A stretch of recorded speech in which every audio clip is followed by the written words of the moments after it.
কিয়ামতের পূর্বে পৃথিবীর দক্ষিণ দিক থেকে এক মৃদু আরামপ্রদ বায়ু প্রবাহিত হবে।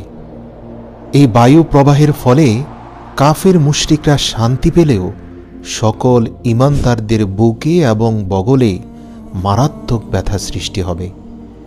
আল্লাহ রাসূল বলেন, যার ঈমান যত বেশি, যার ঈমান যত মজবুত, সে তত বেশি যন্ত্রণা পাবে। মানুষজন টিটকারি করবে, বিশেষ করে যারা কাফির মুশরিক, তারা বলবে, দেখো ঈমানের কারণেই যন্ত্রণা পাচ্ছ। আল্লাহ রাসূল বলেন, যার ঈমান যত বেশি, তার যন্ত্রণা তত তীব্র হবে এবং তীব্র যন্ত্রণায় সকল ঈমানদার মৃত্যু মুখে পতিত হবে। এই দৃশ্য দেখে কাফির মুশরিকরা হাসতে থাকবে, অথচ আল্লাহ তাআলা কিয়ামতের আযাব থেকে ঈমানদারদের রক্ষা করতে চাইবেন বলেই এই মৃদু বাতাসের সাথে পৃথিবী থেকে তাদেরকে উঠিয়ে নেবেন। আল্লাহ রাসূল বলেন, এরপরে পৃথিবীর বুকে এক আশ্চর্য ঘটনা শুরু হয়ে যাবে। জীব জন্তু যারা কথা বলতে পারে না, এমনকি পাথরের টুকরো, জুতার ফিতা, আসবাবপত্র, এসব জিনিস মানুষের সাথে কথা বলবে। আশ্চর্যের ব্যাপার হলো, তখন কোনো প্রতিবেশী যদি অন্য প্রতিবেশীর ঘর থেকে কিছু চায় এবং সে প্রতিবেশী যদি তা দিতে অস্বীকৃতি জানায়, অথবা যদি বলে যে আমাদের ঘরে তা নেই, তাহলে ঘর থেকে আসবাবপত্র বলে দিবে, না না, উনি মিথ্যে বলছেন, আমাদের ঘরে এটা আছে। আল্লাহ রাসূল বলেন, গোপনীয়তা বলতে কিছুই থাকবে না। এরপর রাসূল সাল্লাল্লাহু আলাইহি ওয়াসাল্লাম বলেন, দক্ষিণের মৃদু বায়ু যখন পৃথিবী থেকে সকল ঈমানদারদের উঠিয়ে নিয়ে যাবে, এরপর পৃথিবীতে এক ভয়ঙ্কর নিষ্ঠুর হাবশীদের রাজত্ব কায়েম হবে। তারা খানায়ে কাবা ভেঙে ফেলবে এবং হজ বন্ধ করে দেবে।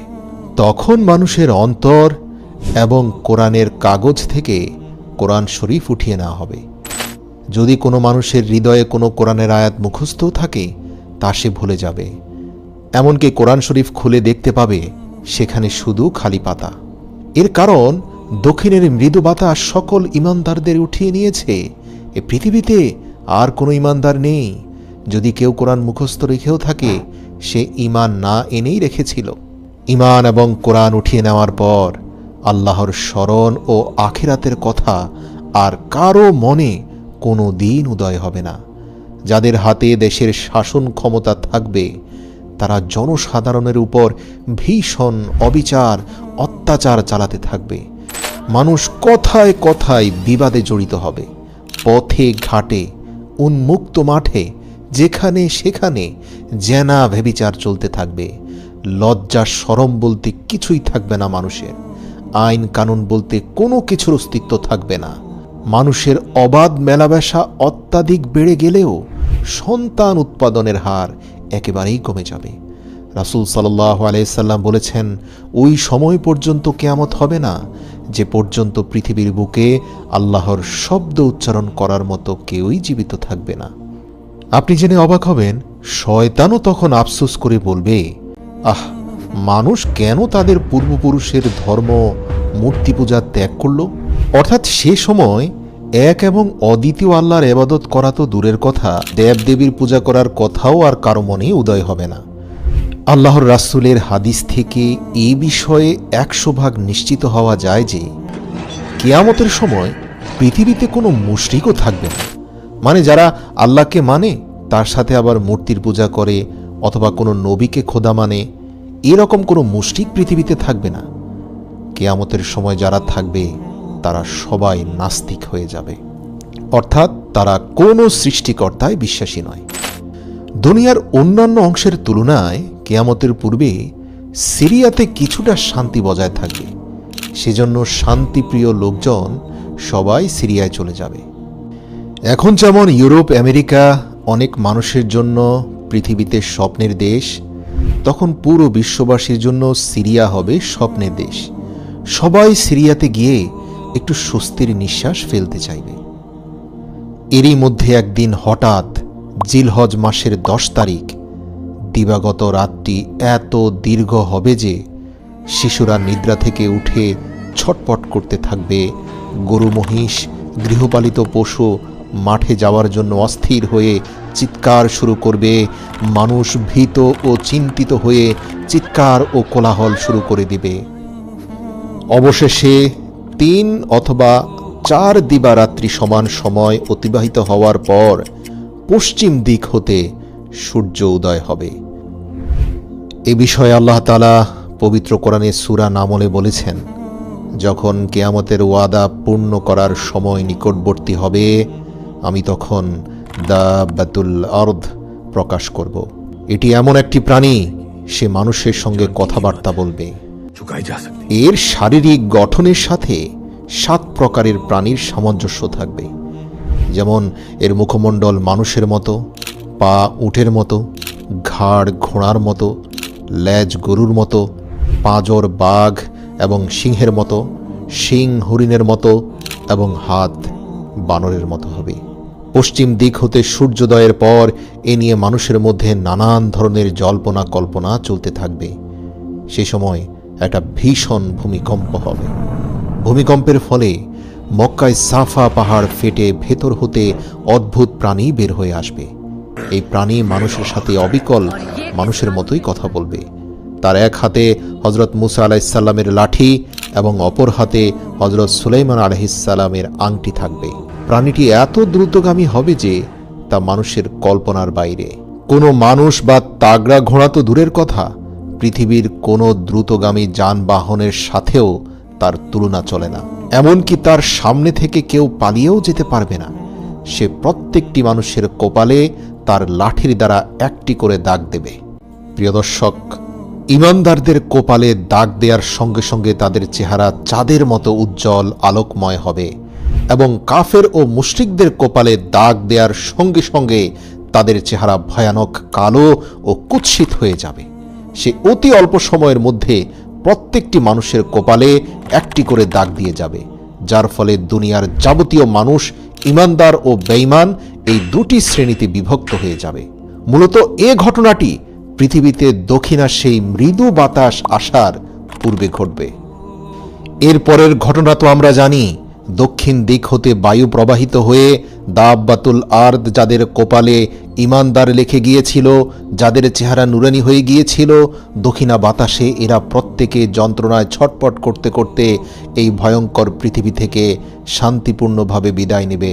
তাদের মৃত্যুর কিছুদিন পর সেই আবার দক্ষিণ দিক থেকেই একটি অগ্নিকুণ্ড মানুষের দিকে এগিয়ে এসে মানুষকে দৌড়তে থাকবে। সেই অগ্নি সকাল থেকে দুপুর পর্যন্ত মানুষকে তাড়া করবে, কিন্তু মানুষ দৌড়াতে দৌড়াতে দ্বিপ্রহরে যখন শ্রান্ত ও ক্লান্ত হয়ে পড়বে, তখন অগ্নিকুণ্ড তাকে বিতাড়ন করা হতে বিরত থাকবে। একটু রেস্ট দেওয়ার পরে আবারই সেই অগ্নি তাদেরকে আবার তাড়াতে আরম্ভ করবে। সন্ধ্যার সময় তা আবার ক্ষান্ত হবে। এভাবেই ছুটতে ছুটতে সব মানুষ যখন সিরিয়ায় এসে জমা হবে, তখন উক্ত অগ্নিকুণ্ড অদৃশ্য হয়ে যাবে। তখন কিছু লোক আপন আপন দেশে ফিরে যাবে এবং কিছু লোক সিরিয়ায় থেকে যাবে। প্রিয় দর্শক, আমি পূর্বেই বলেছি, কিয়ামতের পূর্বে সিরিয়া হবে পৃথিবীতে নিঃশ্বাস ফেলার, শান্তিতে থাকার একমাত্র জায়গা, যা বর্তমান সময়ের প্রেক্ষাপটে আপনি হয়তো কল্পনাও করতে পারবেন না। অগ্নিকুণ্ডের ভয়ানক তাড়নাটাই হচ্ছে কিয়ামতের আলামত সমূহের মধ্যে সর্বশেষ আলামত। এরপরে একদিন 10ই মুহররম শুক্রবার হযরত ইসরাফিল আলাইহিসসালাম তার সিংগায় ফুঁক দেবেন এবং সমস্ত পৃথিবী ধ্বংস হয়ে যাবে।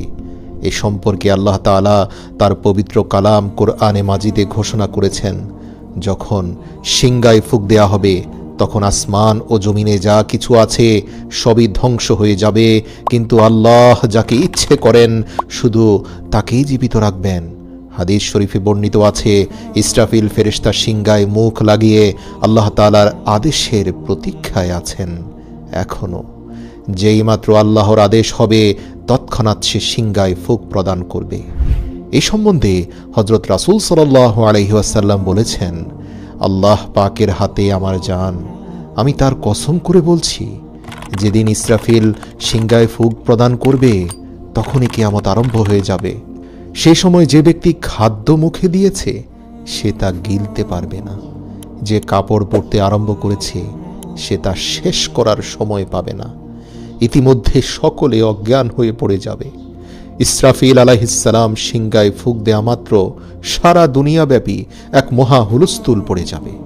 আকাশ ফেটে যাবে, চন্দ্র, সূর্য, গ্রহ, নক্ষত্র কক্ষচ্যুত হয়ে যাবে। এই বিশ্ব ব্রহ্মাণ্ড তছনছ হয়ে যাবে। পাহাড় পর্বত চূর্ণ বিচূর্ণ হয়ে তুলার মতো উড়ে যাবে।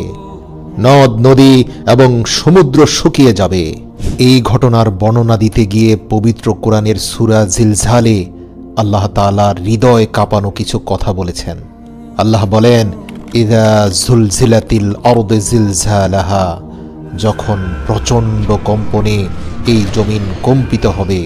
ওয়া আখরাজাতিল আরদু আসকালাহা, আর জমিন তার ভেতরে থাকা সকল পাপের বোঝা বের করে দেবে। মানে মানুষের সকল খারাপ কাজের তথ্য সেদিন প্রকাশ করে দেবে। জমিনের ভেতরে লুকিয়ে থাকা সকল তথ্য জমিন সেদিন বের করে দেবে। এরপরের আয়াতে আল্লাহ বলেন, অকালাল ইনসানু মা লাহা, আর মানুষ এই সকল আশ্চর্য বিষয় দেখে বলবে, আরে এ জমিনের কি হলো? মানে হচ্ছে মানুষ বলতে থাকবে, আমি যে গোপনে অন্ধকারে এখানে একজনকে খুন করেছিলাম, এই তথ্য আজ কেন জমিনের উপর প্রকাশ হয়ে গেল? আরেকজন বলবে, আমি যে রাতের অন্ধকারে জিনা করেছিলাম, সেই তথ্য এখন সবার সামনে কেন প্রকাশ হলো? আমি তো লজ্জায় চোখ দেখাতে পারছি না। পবিত্র কোরআনে সূরা জিলজালের ৩ নম্বর আয়াতে আল্লাহ এটাই বলছেন। মানুষ বলবে, অকালাল ইনসানু, মানুষ বলবে, মা লাহা, এর কি হলো? এই জমিন এমন করছে কেন? তারপরের আয়াতে আল্লাহ বলেন, ইয়াউমাইযিন তুহাদ্দিসু আখবারাহা, সেদিন জমিন তার বৃত্তান্ত বর্ণনা করবে। আল্লাহু আকবার, সেদিন আল্লাহ তার জবান খুলে দিবেন।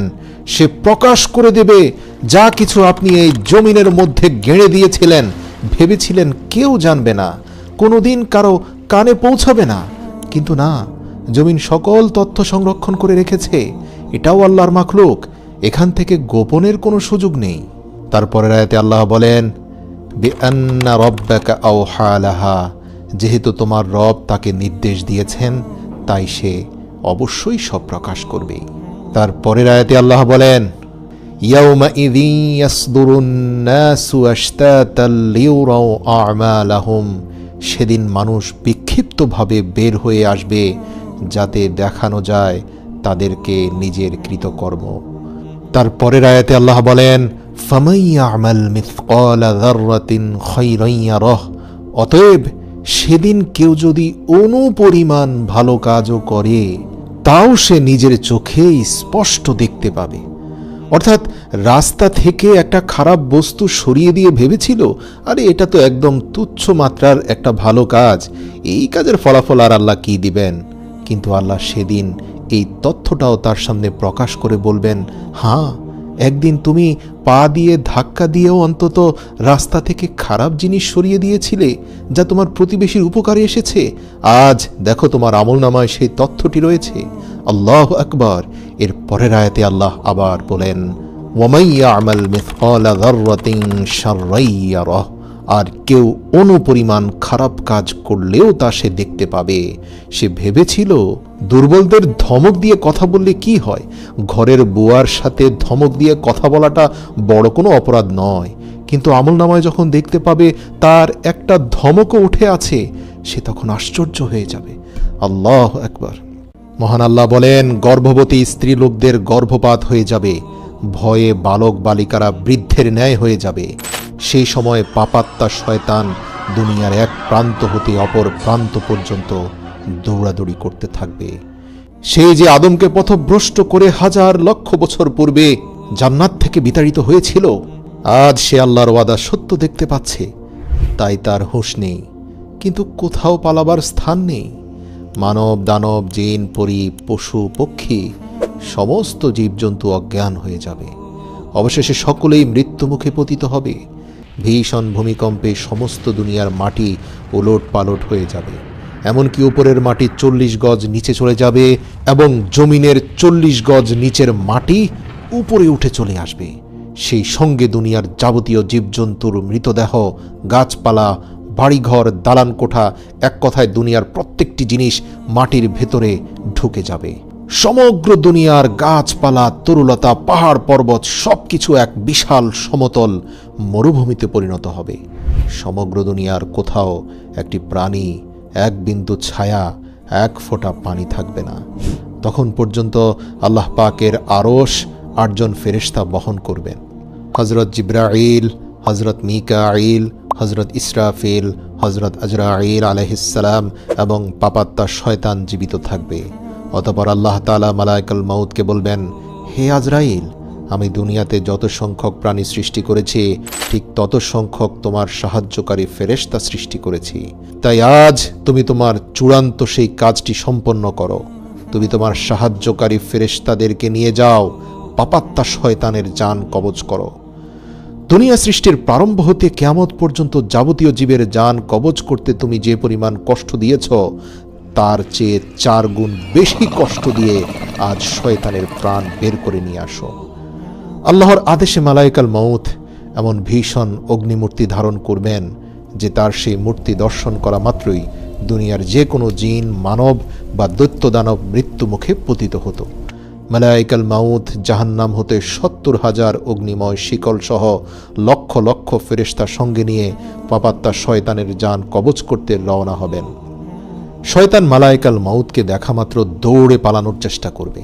মালায়েকুল মাউত তাকে সম্বোধন করে বলবে, হে পাপিষ্ঠ শয়তান, তুই দুনিয়ার অগণিত মানুষকে সৎ পথ হতে ভ্রষ্ট করেছিলি।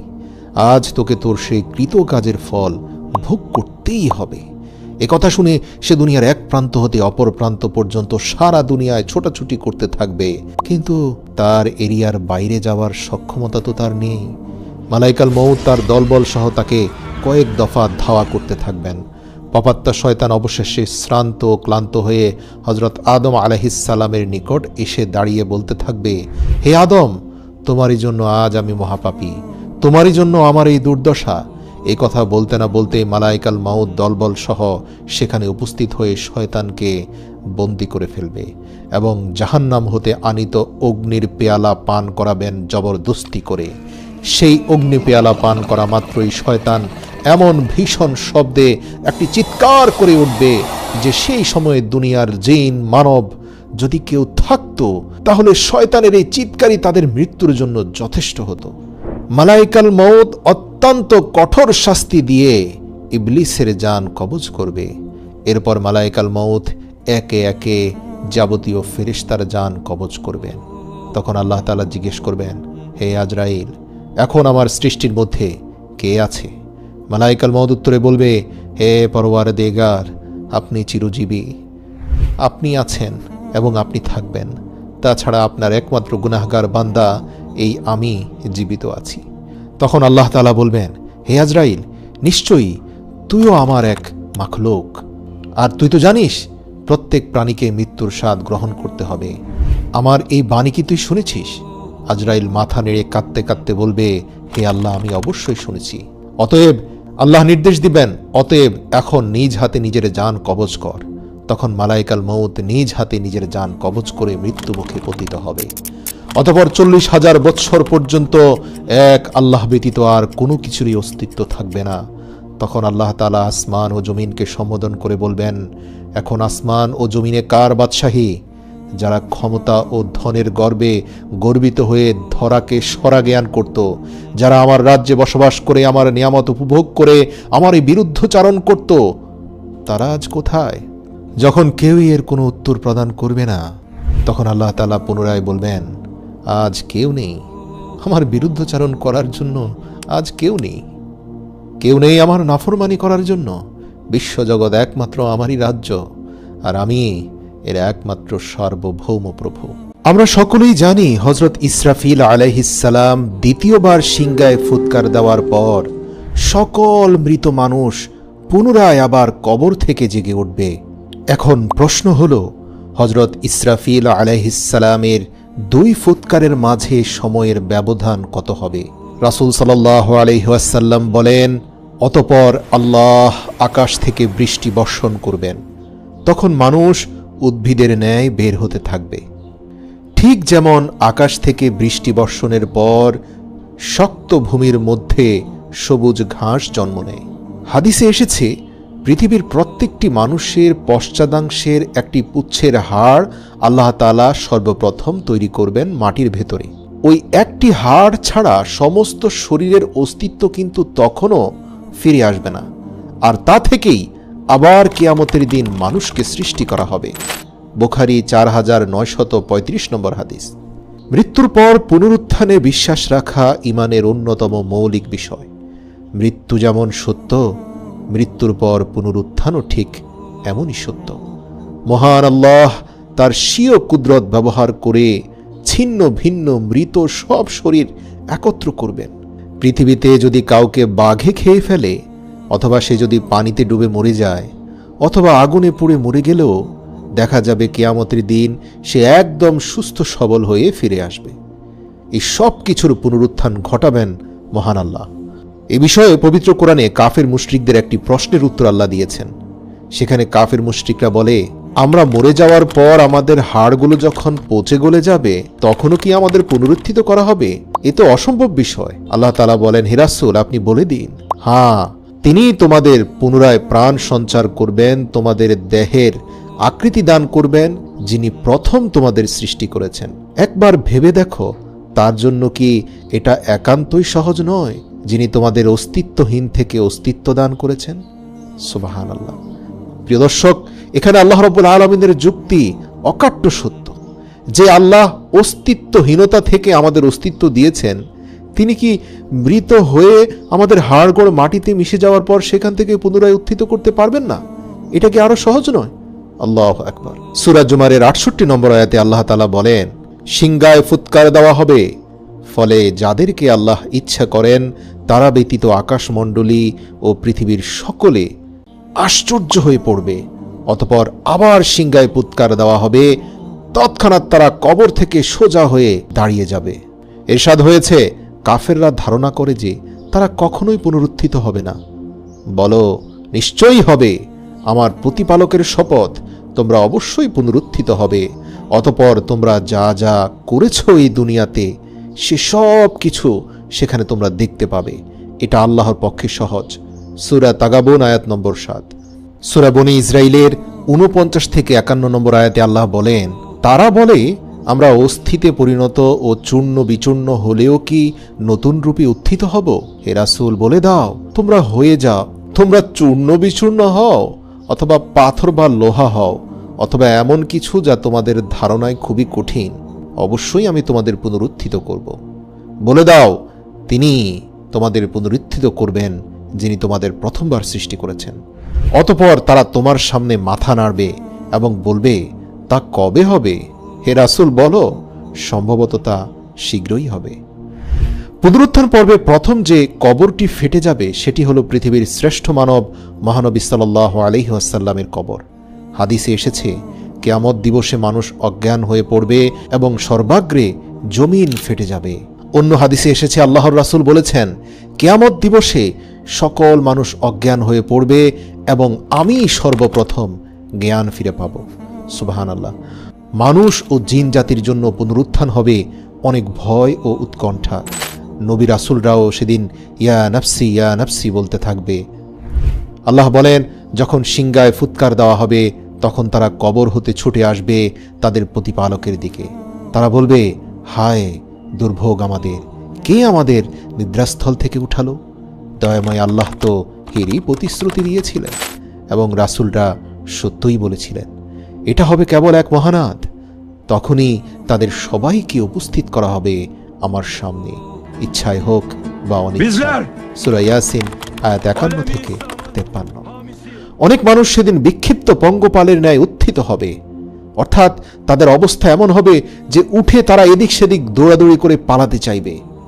মানে এই যে পুনরুত্থান, এটাই তারা বিশ্বাস করত না, কিন্তু যখন পুনরুত্থিত হয়েই গেল, এখন পালানোর জায়গা কোথায়? তাই পঙ্গপালের ন্যায় এদিক সেদিক দৌড়াবে। আল্লাহ বলেন, অপমানে অবনমিত চোখে তারা কবর থেকে বের হবে বিক্ষিপ্ত পঙ্গপালের ন্যায়। তারা এক আহ্বানকারীর দিকে ছুটে আসবে ভীত বিহব্বল হয়ে। কাফেররা বলবে, কঠিন এই দিন, হায় আল্লাহ। সূরা কামার আয়াত নম্বর 7 থেকে 8। গ্রীষ্মকালে অনেক সময় দেখা যায় মাটি ফুঁড়ে পোকামাকড় বের হয়ে ছুটাছুটি করতে থাকে। পুনরুত্থানের সময় মানুষের অবস্থাও অনেকটা এমন হবে। যেমন ধরুন, শান্তি শৃঙ্খলায় থাকা একটা পোকার গর্তে যদি আপনি পানি ঢেলে দেন, তাহলে সেগুলো উপরে উঠে এদিক সেদিক দৌড়াদৌড়ি শুরু করে দেয়। এর কারণ তাদের এই শান্তিময় আবাসভূমিতে আপনার পানি দেওয়াটা তারা সহ্য করতে পারেনি। একইভাবে যারা পুনরুত্থিত হবে, তাদের এই পুনরুত্থানের ব্যাপারে কোনো ধারণাই ছিল না, তারা অবিশ্বাস করত। কিন্তু আজ যখন বাধ্য হয়ে পুনরুত্থিত হতেই হলো, তাই তারাও পোকামাকড়ের মতো এদিক সেদিক পালিয়ে যাওয়ার চেষ্টা করবে। নিতান্ত অসহায় নিঃস্ব হয়ে সেদিন সবাইকে পুনরুত্থিত হতে হবে। রাসূল সাল্লাল্লাহু আলাইহি ওয়াসাল্লাম বলেন, নিশ্চয়ই তোমরা নগ্ন পদে বস্ত্রহীন ও খতনাবিহীন অবস্থায় উত্থিত হবে। মুসলিম 2860 নম্বর হাদিস। প্রত্যেকে যে অবস্থায় ইন্তেকাল করবে সে সেই অবস্থায় উঠবে। যে শহীদ হয়ে মরেছে সে শহীদ হয়ে উঠবে, যে হজ ব্রত পালন অবস্থায় মারা গেছে সে হাজি হয়ে উঠবে। পুনরুত্থান যেদিন শুরু হবে সেদিন হবে শুক্রবার। হযরত আওস ইবনে সাকাফি রাদিয়াল্লাহু থেকে বর্ণিত, তিনি বলেন, নিশ্চয়ই তোমাদের শ্রেষ্ঠ দিবস হলো শুক্রবার দিন। এদিনেই প্রথম সিংগায় ফুৎকার দেওয়ার ফলে সবাই মারা যাবে এবং এদিনে দ্বিতীয় সিংগায় ফুৎকারের ফলে আবার পুনরুত্থিত হবে। ইসলামের দৃষ্টিতে মানুষের এই দুনিয়ার জীবন হলো একেবারে নিতান্তই ক্ষণস্থায়ী এবং আখিরাতের জীবন হলো চিরস্থায়ী। মৃত্যুর মাধ্যমে দুনিয়ার জীবনের সমাপ্তি ঘটবে এবং আখিরাতের জীবনের সূচনা হবে। সেই জীবন কি ভালো হবে না মন্দ হবে, সেটা হাসরের মাঠে চূড়ান্ত করা হবে।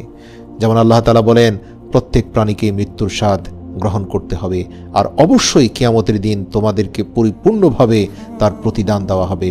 সুতরাং যাকে জাহান্নাম থেকে দূরে রাখা হবে এবং জান্নাতে প্রবেশ করানো হবে, সেই সর্বশ্রেষ্ঠ সফল ব্যক্তি।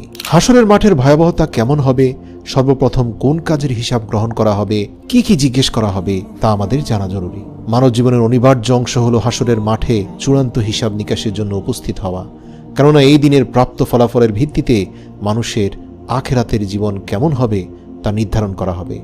হাসর শব্দটি আরবি, এর অর্থ হল বিভিন্ন বিক্ষিপ্ত বস্তুকে পরিপূর্ণভাবে এক জায়গায় একত্রিত করা বা জড়ো করা।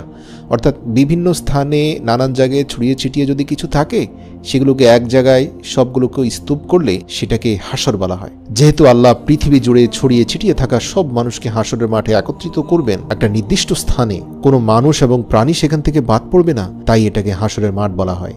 মহান আল্লাহ পবিত্র কোরআনে বলেন, যেদিন তিনি তাদেরকে একত্রিত করবেন সেদিন তাদের অনেকেই বলবে, আমরা দুনিয়াতে একদিন কিংবা তার থেকে কিছুটা কম সময় কাটিয়ে এসেছি।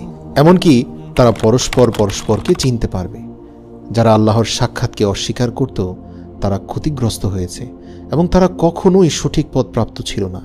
অর্থাৎ একদিন আল্লাহর সামনে হাজির হতেই হবে, তার সাথে সাক্ষাৎ হবে, এতে কোনো সন্দেহ নেই। রাসূল সাল্লাল্লাহু আলাইহি ওয়াসাল্লাম বলেন, কিয়ামতের দিন সব সৃষ্ট জীবকে জমা করা হবে, এমনকি চতুষ্পদ জীব জন্তু, হিংস্র প্রাণী, পাখি সবকিছুকেই এক জায়গায় নিয়ে আসা হবে। আল্লাহ সকল প্রাণী এবং মানুষের প্রতি ন্যায় বিচার করবেন। ফলে পৃথিবীতে যে প্রাণীর শিং থাকার কারণে শিংবিহীন অন্য প্রাণীর উপর অত্যাচার করেছিল বা শিং দিয়ে গুঁতো দিয়ে তাকে হত্যা করেছিল, সেদিন অত্যাচারিত প্রাণীকে আল্লাহ তাআলা শিং গজিয়ে বলবেন, এবার তুমি প্রতিশোধ নাও। অতঃপর সে প্রতিশোধ নিবে, বিচার শেষ হবে। অতঃপর সকল প্রাণীকে আল্লাহ তাআলা বলবেন, এবার তোমরা সবাই মাটির সঙ্গে মিশে যাও। সুতরাং আজ যদি আপনি কোনো টিভির পর্দায় দেখেন কোনো নেকড়ে বাঘ কোনো হরিণকে খেয়ে ফেলেছে, অথবা বনের কোনো অসহায় পশুকে কোনো সিংহ এসে খেয়ে ফেলেছে, তাহলে এই দৃশ্য দেখে অবাক হওয়ার কিছু নেই। কখনোই এমনটা ভাববেন না যে আল্লাহ অসহায়ের প্রতি অন্যায় করেছেন, কখনোই নয়। কিয়ামতের দিন এই প্রাণীগুলো উঠবে, যে যাকে খেয়েছে সে আবার তার প্রতিশোধ নিতে পারবে। অতঃপর সকল প্রাণীকে আল্লাহ তাআলা মাটির সঙ্গে মিশিয়ে দেবেন। তাদের এভাবে মাটির সঙ্গে মিশে যেতে দেখে কাফেররা বলতে থাকবে, হায়, আজ যদি আমরাও মাটির সাথে মিশে যেতে পারতাম। পবিত্র কোরআনে সূরা নাবার শেষ আয়াতে আল্লাহ তাআলা বলেন, ইয়া লাইতানি কুনতু তুরাবা, তারা বলবে, হায়, আজ যদি আমরা এই প্রাণীর মতো মাটির সাথে মিশে যেতে পারতাম, তাহলে আমাদের আর হিসেবের মুখোমুখি হতে হতো না। আল্লাহু আকবার। আল্লাহ বলেন, সেদিন আমি আকাশকে গুটিয়ে নেব, যেভাবে লিখিত কাগজপত্র এক জায়গায় জমা করা হয়, আমি ঠিক সেভাবেই সব কিছু আমার কাছে নিয়ে নেব, যেভাবে আমি প্রথমবার সৃষ্টি করেছিলাম, এবং আমি আমার ওয়াদা অবশ্যই পূর্ণ করব। আব্দুল্লাহ ইবনে আব্বাস রাদিয়াল্লাহু থেকে বর্ণিত, নবী করিম সাল্লাল্লাহু আলাইহি সাল্লাম বলেন, নিশ্চয়ই তোমাদেরকে হাসরের ময়দানে খালি পা বা বস্ত্রহীন অবস্থায় উত্থান করা হবে। সাধারণ মানুষরা বস্ত্রহীন থাকলেও নবী রাসূলদের কাপড় পরানো হবে। এ বিষয়ে আল্লাহ রাসূল বলেন, ইব্রাহিম আলাইহিস সালামকে যখন নমরুদ আগুনের কুণ্ডলিতে নিক্ষেপ করে তার পূর্বে তাকে বিবস্ত্র করেছিল। এতে তিনি ধৈর্য ধারণ করেছিলেন, সবর করে আল্লাহর উপর তিনি ভরসা রেখেছিলেন। এজন্য আল্লাহ তাকে এর প্রতিদান দিলেন, তাকে দুনিয়া আখেরাতের আগুন থেকে রক্ষা করলেন এবং বিনিময়ে কিয়ামতের দিন তাকে সব মানুষের উপস্থিতিতে কাপড় পরিধান করিয়ে সম্মানিত করবেন আল্লাহ। সবাই সারিবদ্ধ হয়ে নিচের দিকে তাকিয়ে চুপচাপ দাঁড়িয়ে থাকবে। হাসরের ময়দানে একে একে সকলকে উপস্থিত করার পর ফের তাদের এই সারিবদ্ধ মানুষের মধ্যেই হঠাৎ আল্লাহ তাআলা আসমান থেকে নেমে আসবেন। উপস্থিত সকলেই ডানে বামে কোথাও তাকাবে না, সোজা নিচের দিকে তাকিয়ে দাঁড়িয়ে থাকবে। সকলে নীরব নিঃশব্দ থাকবে, কেউ কোনো কথা বলতে পারবে না। তবে আল্লাহ যাকে অনুমতি দেবেন সেই শুধু কথা বলতে পারবে। কোরআনে উল্লেখ আছে, সেই চিরঞ্জীব চিরস্থায়ী আল্লাহর সামনে সকলেই অবনত হবে। সেই ব্যক্তি অবশ্যই ব্যর্থ হবে যে জুলুম করেছে, আর যে মুমিন ভালো কাজ করবে সে কোনো জুলুম বা ক্ষতির আশঙ্কা করবে না। আল্লাহ তাআলা বলেন, শুধুমাত্র তারাই কথা বলতে পারবে যাদেরকে আমি অনুমতি দেব। হাসরের ময়দানে পরিস্থিতি এতটাই ভয়াবহ হবে, সেদিন কেউ কাউকে সাহায্য করবে না। সবাই আরবিতে একটি বাক্য উচ্চারণ করবে, ইয়া নাফসি ইয়া নাফসি। হাদিসে এসেছে, প্রত্যেক মানুষই সেদিন আতঙ্কে থাকবে। সবাই বলবে, ইয়া নাফসি, আমাকে বাঁচাও, আমাকে বাঁচাও। রাসূল সাল্লাল্লাহু আলাইহি সাল্লাম বলেন, মাথার কিছুটা উপরেই সূর্য থাকবে। হাসরের ময়দান অত্যন্ত ভয়াবহ একটা জায়গা। যেহেতু সূর্যকে মানুষের কাছাকাছি রাখা হবে, সেই সূর্যের তীব্র উত্তাপে সবাই ছটপট করতে থাকবে। কেউ কেউ ঘামের নদীতে হাবুডুবু খেতে থাকবে। আবার সূর্য মাথার উপর থাকার পরেও কারো কোনো ক্ষতি হবে না, হাসি খুশি থাকবে। এই সবই হবে তার আমলের বহিঃপ্রকাশ। সুবহানাল্লাহ। কিছু মানুষ চিৎকার করে এদিক সেদিক বলবে, দেখো আমার আমলনামা। হ্যাঁ, আমি জানতাম আমাকে এমনইভাবে আল্লাহর সম্মুখীন হতে হবে। সে চিৎকার করে মানুষকে নিজের আমলনামা দেখাতে থাকবে। যার আমলনামাটি ডান হাতে আছে সে বারবার মানুষের দৃষ্টি আকর্ষণ করার চেষ্টা করে বলবে, আরে দেখো, কোথায় আছো তুমি, এই অমুক, দেখো দেখো দেখো আমার আমলনামা ডান হাতে। আমি জানতাম। সে অনেকটা এভাবে চিৎকার চেঁচামেচি করে আনন্দ উচ্ছ্বাস করতে থাকবে। আবার তাদের মধ্যে কিছু লোক শুধু পালাতে থাকবে। পরিচিত কারো সামনে পড়লে নিজেকে লুকিয়ে রাখার চেষ্টা করবে, কেননা তার আমলনামা বাম হাতে। আর এই আমলের মধ্যে এমন সব তথ্য আছে যা প্রকাশ্যে সবার সামনে দেখা যাবে। আর সেই সকল গুনাহ সে দুনিয়ার বুকে গোপনে করেছে, অথচ সে প্রকাশ্যে ছিল একজন ভালো মানুষ, একজন শ্রেষ্ঠ মানুষ। তাকে সবাই জানতো বড় আলেমে দ্বীন হিসাবে, তাকে সবাই জানতো সমাজের শ্রেষ্ঠ একজন সম্মানিত মানুষ হিসাবে। অথচ গোপনে, অন্তরালে, পর্দার আড়ালে সে যে এত পাপ করেছে, আজ বাম হাতের আমলনামা সব বলে দিচ্ছে। তাই সে নিজেকে লুকানোর চেষ্টা করবে, কিন্তু না, সেখানে লুকানোর কোনো সুযোগ নেই। সবকিছুই আল্লাহ প্রকাশ করে দেবে। কিয়ামতের দিন কিছু সংখ্যক লোককে অন্ধ করে উঠানো হবে। এ বিষয়ে সূরা বালাদের ৮ নম্বর আয়াতে আল্লাহ বলেন, আমি কি তোমাদের চক্ষু দেইনি? পবিত্র কোরআনের এই সূরায় মহান আল্লাহ মানুষকে হেদায়েত গ্রহণের জন্য সহায়ক যেসব নিয়ামত দিয়েছেন তাতে চোখের কথা বিশেষভাবে উল্লেখ করেছেন। যারা এই নিয়ামতের শুকরিয়া করবে না, কিয়ামতের দিন মহান আল্লাহ তাদের অন্ধ অবস্থায় উঠাবেন। পবিত্র কোরআনে এসেছে, আর যে আমার স্মরণ থেকে বিমুখ থাকবে নিশ্চয়ই তার জীবন যাপন হবে সংকুচিত, এবং আমি তাকে কিয়ামতের দিন জামায়াত করব অন্ধ অবস্থায়। সে বলবে, হে আমার রব, কেন আপনি আমাকে অন্ধ অবস্থায় উঠালেন, অথচ আমি তো ছিলাম দৃষ্টিশক্তি সম্পন্ন? আল্লাহ বলবেন, এভাবেই আমার নির্দেশনাবলী তোমার কাছে এসেছিল, কিন্তু তুমি তা ছেড়ে দিয়েছিলে, এবং সেভাবে আজ আমিও তোমাকে জাহান্নামে ছেড়ে দেব। সূরা তাহা আয়াত নম্বর ১২৪ থেকে ২৬। অন্য আয়াতে এসেছে, আল্লাহ যাকে হেদায়েত দান করেন সেই হেদায়েত প্রাপ্ত হয়, এবং যাকে তিনি পথহারা করেন তার কোনো অভিভাবক তুমি খুঁজে পাবে না। আর আমি আল্লাহ কিয়ামতের দিন তাদের একত্র করব, উপুড় করে অন্ধ, মুখ ও বধির অবস্থায় তাদেরকে আমি নিক্ষেপ করব। তাদের আশ্রয়স্থল হবে জাহান্নাম। যখনই তা নিস্তেজ হবে তখনই আমি তাদের জন্য আগুনকে বাড়িয়ে দেব। সূরা বনী ইসরাঈল আয়াত নম্বর ৯৭। অর্থাৎ দুনিয়ায় তারা যে অবস্থায় ছিল, সত্যকে দেখতে পেত না, সত্য কথা শুনতে পেত না এবং সত্য কথা বলতো না, ঠিক তেমনই কিয়ামতের দিন তাদের উঠানো হবে। অনেক তাফসীরবিদদের মতে এখানে বাহ্যিক দৃষ্টিহীনতার কথা বলা হয়নি, বরং অন্ধ দ্বারা উদ্দেশ্য হলো অন্তরের দৃষ্টিহীনতা। কারণ পবিত্র কোরআনের এক আয়াতে উল্লেখিত রয়েছে, তারা কি দেশ ভ্রমণ করেনি? তাহলে তারা জ্ঞান বুদ্ধি সম্পন্ন হৃদয় ও শ্রুতিশক্তি সম্পন্ন শ্রবণের অধিকারী হতে পারত। বস্তুত চোখ তো অন্ধ নয়, বরং অন্ধ হচ্ছে বুকের মধ্যে অবস্থিত হৃদয়। সূরা হজ আয়াত নম্বর 46। তাদের অন্ধত্ব হৃদয়ের চোখের হোক আর চর্মচোখের, কিয়ামতের দিন তাদের শাস্তি যে ভয়াবহ হবে এ কথা নিশ্চিত। পবিত্র কোরআনের একটি আয়াতে বলা হয়েছে যে সেদিন তাদের চেহারার উপর ভর করে আল্লাহ সামনে হাজির করবেন। এরশাদ হয়েছে, যাদের মুখের উপর ভর দিয়ে চলা অবস্থায় জাহান্নামের দিকে একত্র করা হবে, তারা স্থানের দিক থেকে অতি নিকৃষ্ট এবং বেশি পথভ্রষ্ট। সূরা ফুরকান আয়াত নম্বর 34। পবিত্র কোরআনের এই আয়াত দেখে সবার মনে প্রশ্ন জাগতে পারে যে চেহারার উপর ভর করে চলাচল কি সম্ভব? এমন প্রশ্ন সাহাবায়ে কেরামের মনেও এসেছিল। আনাস ইবনে মালিক রাদিয়াল্লাহু থেকে বর্ণিত এক ব্যক্তি বলল, হে আল্লাহর নবী, কিয়ামতের দিন কাফিরদের মুখে ভর করে চলা অবস্থায় একত্র করা হবে। তিনি বললেন, এমনটা কেন করা হবে? উত্তরে আল্লাহ রাসূল বললেন, যিনি এ দুনিয়ায় তাকে দুই পায়ের উপর চালাতে পেরেছেন, তিনি কি কিয়ামতের দিন মুখে ভর করে তাকে চালাতে পারবেন না? কাতাদা রাহমাতুল্লাহ বলেন, নিশ্চয়ই আমার রবের ইজ্জতের কসম, আল্লাহ যাকে যেভাবে চান সেভাবে নিয়ে আসবেন। অনেকের ক্ষেত্রেই আল্লাহ এমনটা করবেন তাকে অপমানিত করার জন্য। ভাবুন, এ দুনিয়ার বুকে কিছু কিছু মানুষের প্রতি আপনার কতটা কষ্ট এবং ক্ষোভ জন্মে তাদের কর্মকাণ্ডে। এভাবে তারা যুগের পর যুগ এসব করে কবরে যায়। ভাবুন কিয়ামতের দিন তাদেরকে কিভাবে আল্লাহ উঠাবেন।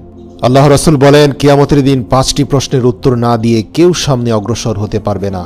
হযরত আবু বারজাহ আল আসলামি নাজলাহ বিন উবাইদা রাদিয়াল্লাহু থেকে বর্ণিত, রাসূল সাল্লাল্লাহু আলাইহি সাল্লাম ইরশাদ করেছেন, কিয়ামতের দিন বান্দাকে 4টি প্রশ্নের উত্তর দিতেই হবে। 2 পা কোথাও সরাতে পারবে না এসব প্রশ্নের উত্তর না দিয়ে। 1, কোন কাজে জীবন ব্যয় করেছে। 2, সে যে জ্ঞান অর্জন করেছে সে অনুসারে সে কেমন আমল করেছে। 3, কোন খাত থেকে সম্পদ উপার্জন করেছে এবং কোথায় তা ব্যয় করেছে। 4, নিজের যৌবনকে কোন কাজে সে ব্যয় করেছে। সুনানে তিরমিজি হাদিস নম্বর 2417। এর জন্য ইসলাম সবসময় মানুষকে আত্মজিজ্ঞাসা করার নির্দেশ দিয়েছে। মানুষ নিজের হিসাব নিজেরই করা উচিত। মহান আল্লাহ বলেন, হে মুমিনরা, তোমরা আল্লাহকে ভয় করো এবং প্রত্যেকে যেন ভাবে আগামীর জন্য সে কি পাঠিয়েছে। তোমরা আল্লাহকে ভয় করো, তোমরা যা করো আল্লাহ সব সম্পর্কে অবহিত আছেন। সূরা হাশর আয়াত নম্বর 18। আল্লামা ইবনে কাসির রাহিমাহুল্লাহ এই আয়াতের ব্যাখ্যায় বলেন, তোমাদের হিসাব গ্রহণের আগে তোমরা নিজেদের হিসাব নিজেই করতে থাকো। পরকালের জন্য তোমরা কি কি প্রস্তুত করেছ, মহান রবের কাছে উপস্থাপনের জন্য কি কি ভালো কাজ করেছ তা যাচাই বাছাই করার জন্য আজই তুমি নিজেই তোমার জন্য যথেষ্ট। পৃথিবীতে যে ব্যক্তি নিজের হিসাব নেয় সেই হচ্ছে সবচেয়ে বিজ্ঞ মানুষ। সাদ্দাদ বিন আউস বলেন, আল্লাহর রাসূল বলেছেন, ওই ব্যক্তি বুদ্ধিমান যে ব্যক্তি নিজের হিসাব নেয় এবং মৃত্যু পরবর্তী জীবনের জন্য আমল করে। ওই ব্যক্তি ব্যর্থ যে নিজের প্রবৃত্তির অনুসরণ করে এবং আল্লাহর কাছে আশা করে বসে থাকে যে আল্লাহ তার সব ক্ষমা করে দিবেন। সূরা নাজিয়াতের 40 নম্বর আয়াতে আল্লাহ বলেন, আখিরাতে চিরস্থায়ী সুখ শান্তির জন্য দুনিয়ায় নিজের হিসেব নেওয়া জরুরি। আল্লাহ স্পষ্টভাবে বলেন, আর যে ব্যক্তি মহান রবের সামনে দাঁড়ানোকে ভয় করে এবং নিজের খারাপ প্রবৃত্তিকে সংযত রাখে, জান্নাতি হবে তার আবাসভূমি। সূরা নাজিয়াত আয়াত 40-41। হাসরের ময়দানে মানুষ একটি নতুন পৃথিবী দেখতে পাবে, যার চিত্র ও দৃশ্য এই পৃথিবী থেকে সম্পূর্ণ ভিন্ন হবে।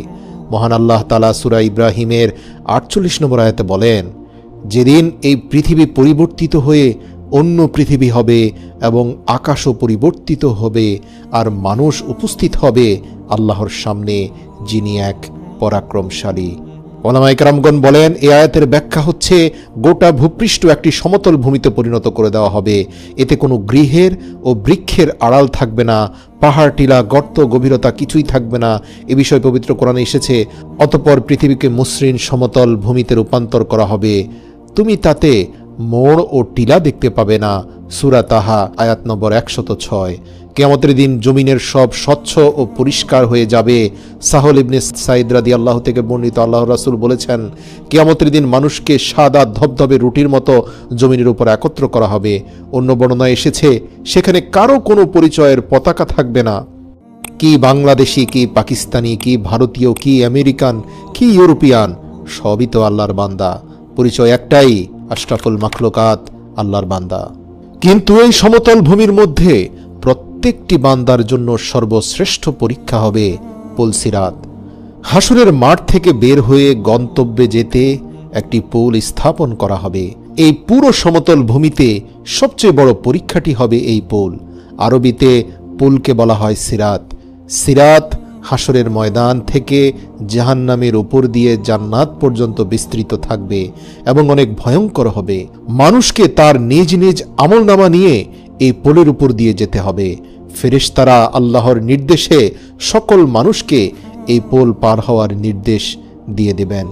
ফেরেশতারা বলতে থাকবেন, হে মানব জাতি, এটা তোমাদের গন্তব্যে পৌঁছার পথ, এই পোল পেরিয়েই তোমাদের যেতে হবে। কিন্তু সবার জন্য পেরিয়ে যাওয়া সম্ভব হবে না। পাপী বান্দারা সেটাকে চুল থেকেও চিকন দেখতে পাবে, তাদের জন্য সেটি হবে অত্যন্ত ধারালো।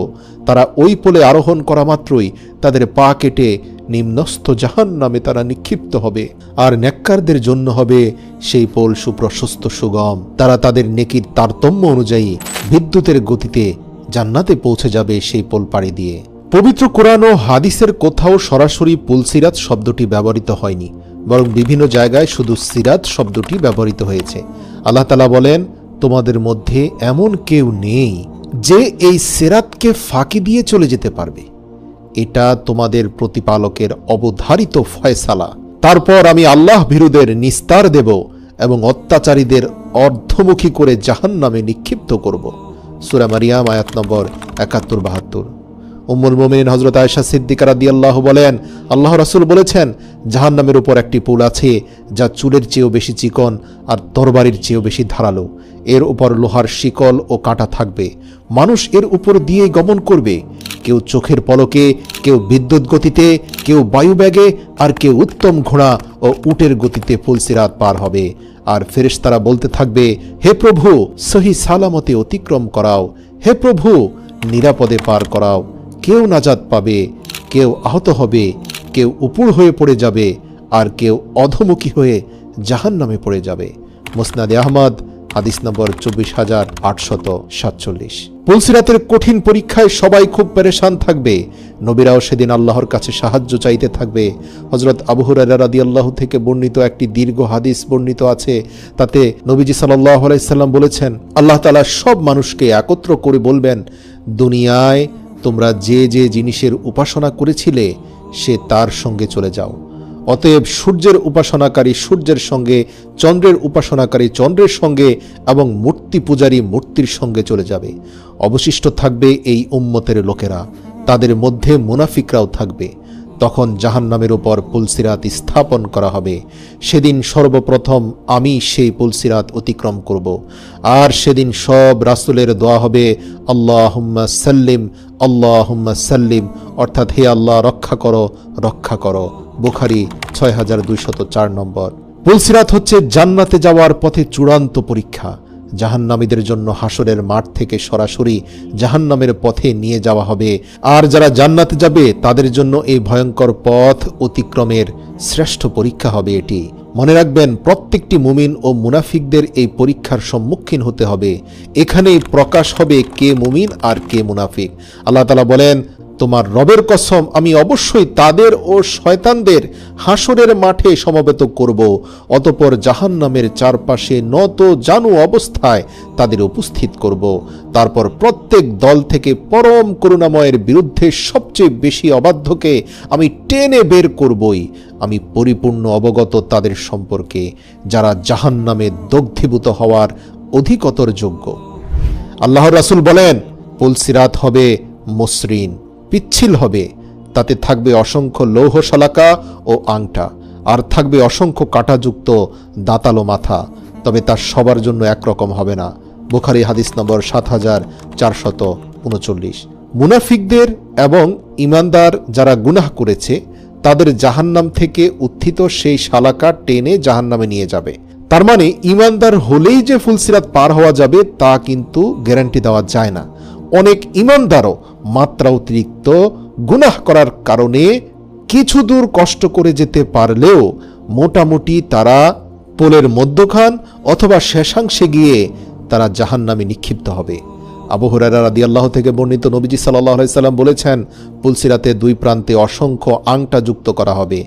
আল্লাহ যাকে আদেশ করবেন তাকেই সে টেনে ধরবে এবং জাহান্নামে ফেলে দেবে। মুসলিম, হাদিস নম্বর 195। নবীজি সাল্লাল্লাহু আলাইহি সাল্লাম বলেছেন, পুলসিরাতে থাকবে কাঁটাযুক্ত বৃক্ষের মতো অসংখ্য আংটা। তোমরা কি কাঁটাযুক্ত বৃক্ষ দেখোনি? সাহাবারা বললেন, অবশ্যই ইয়া রাসূলুল্লাহ। নবীজি বললেন, অবশ্যই সেসব আংটা হবে কাঁটাযুক্ত বৃক্ষের মতো। তার পরিমাণ সম্পর্কে আল্লাহ ছাড়া কেউ জানে না।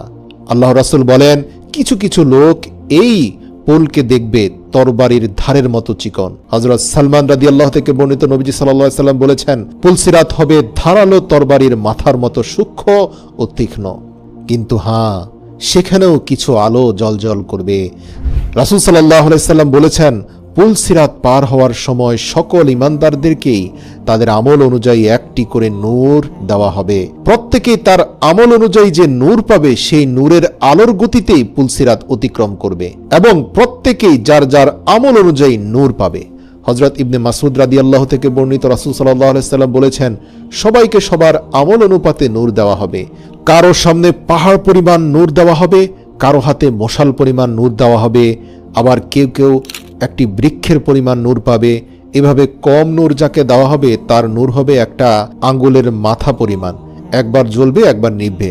যখন আলো জ্বলবে তখন পথ চলবে, আবার যখন নিভে যাবে তখন সে দাঁড়িয়ে থাকবে। এদের মধ্যে কেউ কেউ নিভে যাওয়ার পর আবার হঠাৎ করে পুলসিরাতের আংটার মধ্যে বেঁধে জাহান্নামে গিয়ে পড়বে। বলা হয়ে থাকে, যাদের আমল একেবারেই কম, আজীবন খুব বেশি পরিমাণে গুনাহ করে ফেলেছে, এদের অনেকে কিছু দূর তার দুর্বল নূর দিয়ে যেতে পারলেও একটা সময় আর টিকতে পারবে না, পড়ে যাবে জাহান্নামে। আল্লাহ তাআলা বলেছেন, সেদিন তুমি ঈমানদার পুরুষ ও নারীদের দেখতে পাবে যে তাদের সামনে ও ডান পাশে তাদের নূর ছোটাছুটি করছে। বলা হবে, আজ তোমাদের সুসংবাদ হলো জান্নাত, যার তলদেশ দিয়ে নদীসমূহ প্রবাহিত হয়, সেখানে তোমরা চিরস্থায়ী হবে। এটাই হলো মহাসাফল্য।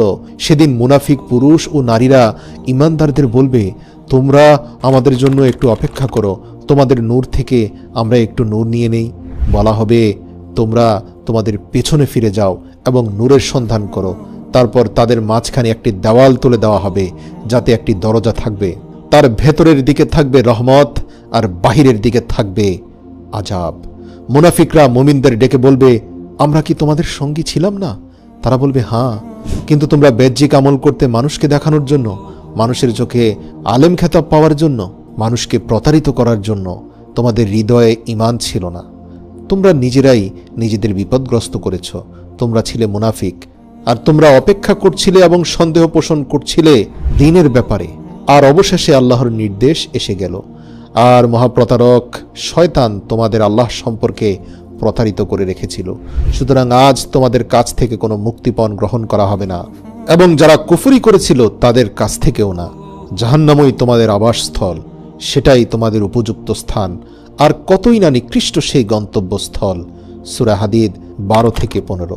তিরমিজি শরীফের 3159 নম্বর হাদিসে আল্লাহ রাসূল বলেন, সেদিন কেউ বিদ্যুতের গতিতে পুলসিরাত পার হবে, কেউ বাতাসের গতিতে, কেউ ঘোড়ার গতিতে, কেউ আরোহীর গতিতে, কেউ দৌড়িয়ে, আবার যাদের নূর একদম দুর্বল তারা হাঁটার গতিতে পুলসিরাত অতিক্রম করবে, আবার কেউ কেউ হামাগুড়ি দিয়ে কোনোভাবে পার হয়ে যাবে, আবার কেউ শেষ পর্যায়ে গিয়ে জাহান্নামে পড়ে যাবে। তার মানে বোঝা যাচ্ছে এখানে সবই আমলের খেলা। যে যতটুকু নিয়ে যাবেন দুনিয়া থেকে, সে অনুযায়ী সেখানে তার ফলাফল পাবেন। উম্মুল মুমিনিন হযরত আয়েশা সিদ্দিকা রাদিয়াল্লাহু থেকে বর্ণিত, আল্লাহ রাসূল বলেছেন, পুলসিরাতে মানুষ আটকাবে সবচেয়ে বেশি কাঁটাযুক্ত গাছের ঢালে এবং শিকলের মধ্যে। তবে হ্যাঁ, যারা আমল করেছে, ঈমান মজবুত ছিল, কিন্তু এত বেশি আমলও করেনি যে সে খুব শক্তিশালী নূর পেয়েছে, তাদের ক্ষেত্রেও ফেরেশতারা দোয়া করতে থাকবে, বলতে থাকবে, হে প্রভু, ওই ব্যক্তিকে সহি সালামতে অতিক্রম করিয়ে দাও। আর সেই ব্যক্তি তো হামাগুড়ি দিয়ে যেতেই থাকবে, আর ফেরেশতারা দোয়া করবে, হে প্রভু, নিরাপদে পার করাও। তবে শেষ পর্যন্ত এদের কেউ কেউ নাজাত পাবে, কেউ আহত হবে, কেউ উপর হয়ে পড়বে, আবার কেউ অধমুখী হয়ে জাহান্নামে পড়ে যাবে। সর্বশেষ যে পুলসিরাত অতিক্রম করবে তার ব্যাপারে হযরত ইবনে মাসউদ রাদিয়াল্লাহু থেকে বর্ণিত, রাসূল সাল্লাল্লাহু আলাইহি সাল্লাম বলেছেন, অতঃপর তোমাদের সর্বশেষ ব্যক্তি পেটে ভর দিয়ে পুলসিরাত অতিক্রম করবে। সে বলতে থাকবে, হে রব, আমাকে এত বিলম্ব করানো হলো কেন? তখন আল্লাহ বলবেন, আমি কেন তোমাকে বিলম্ব করাবো? তোমাকে তো তোমার আমল বিলম্ব করিয়েছে। মুস্তাদারেক হাকিম 8519 নম্বর হাদিস। সুবহানাল্লাহ। রাসূল সাল্লাল্লাহু আলাইহি ওয়াসাল্লাম সকল উম্মতকেই অনুরোধ করেছেন একটি দোয়া বেশি বেশি পড়ার জন্য। কিয়ামতের দিন প্রতিটি মানুষের অবস্থা হবে ভয়াবহ। সেদিন কেউ কারো কোনো উপকারে আসবে না। আবার কেউ কেউ তার পুরো জীবনের অসংখ্য নেক আমল দিয়েও নাজাত পাবে না। কারণ আল্লাহ যদি শক্তভাবে হিসেব নেন তবে কোনো মানুষের পক্ষে নাজাত পাওয়া সম্ভব নয়। এ কারণে নবীজি সাল্লাল্লাহু আলাইহি সাল্লাম এই মর্মে সতর্ক করেছেন, যার শক্ত হিসেব করা হবে তাকে আযাব দেওয়া হবে। তবে কিয়ামতের দিন হিসেব সহজ হওয়ার জন্য আল্লাহর কাছে দোয়া করার জন্য নবীজি সবাইকে নির্দেশ দিয়েছেন। তিনি একটি দোয়া শিখিয়ে দিয়েছেন, আল্লাহুম্মা হাসিবনি হিসাবান ইয়াসীরা। হে আল্লাহ, আমার কাছ থেকে সহজ করে হিসেব নিও।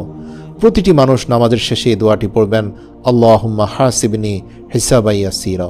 পরকালে প্রতিটি মানুষকে তার কর্মের হিসেব দিতে হবে।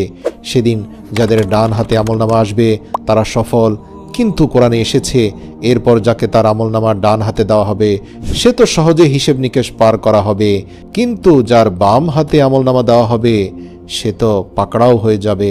কিন্তু যার আমলনামা ডান হাতে সে তার পরিবার পরিজনের কাছে আনন্দিত হয়ে ফিরে যাবে।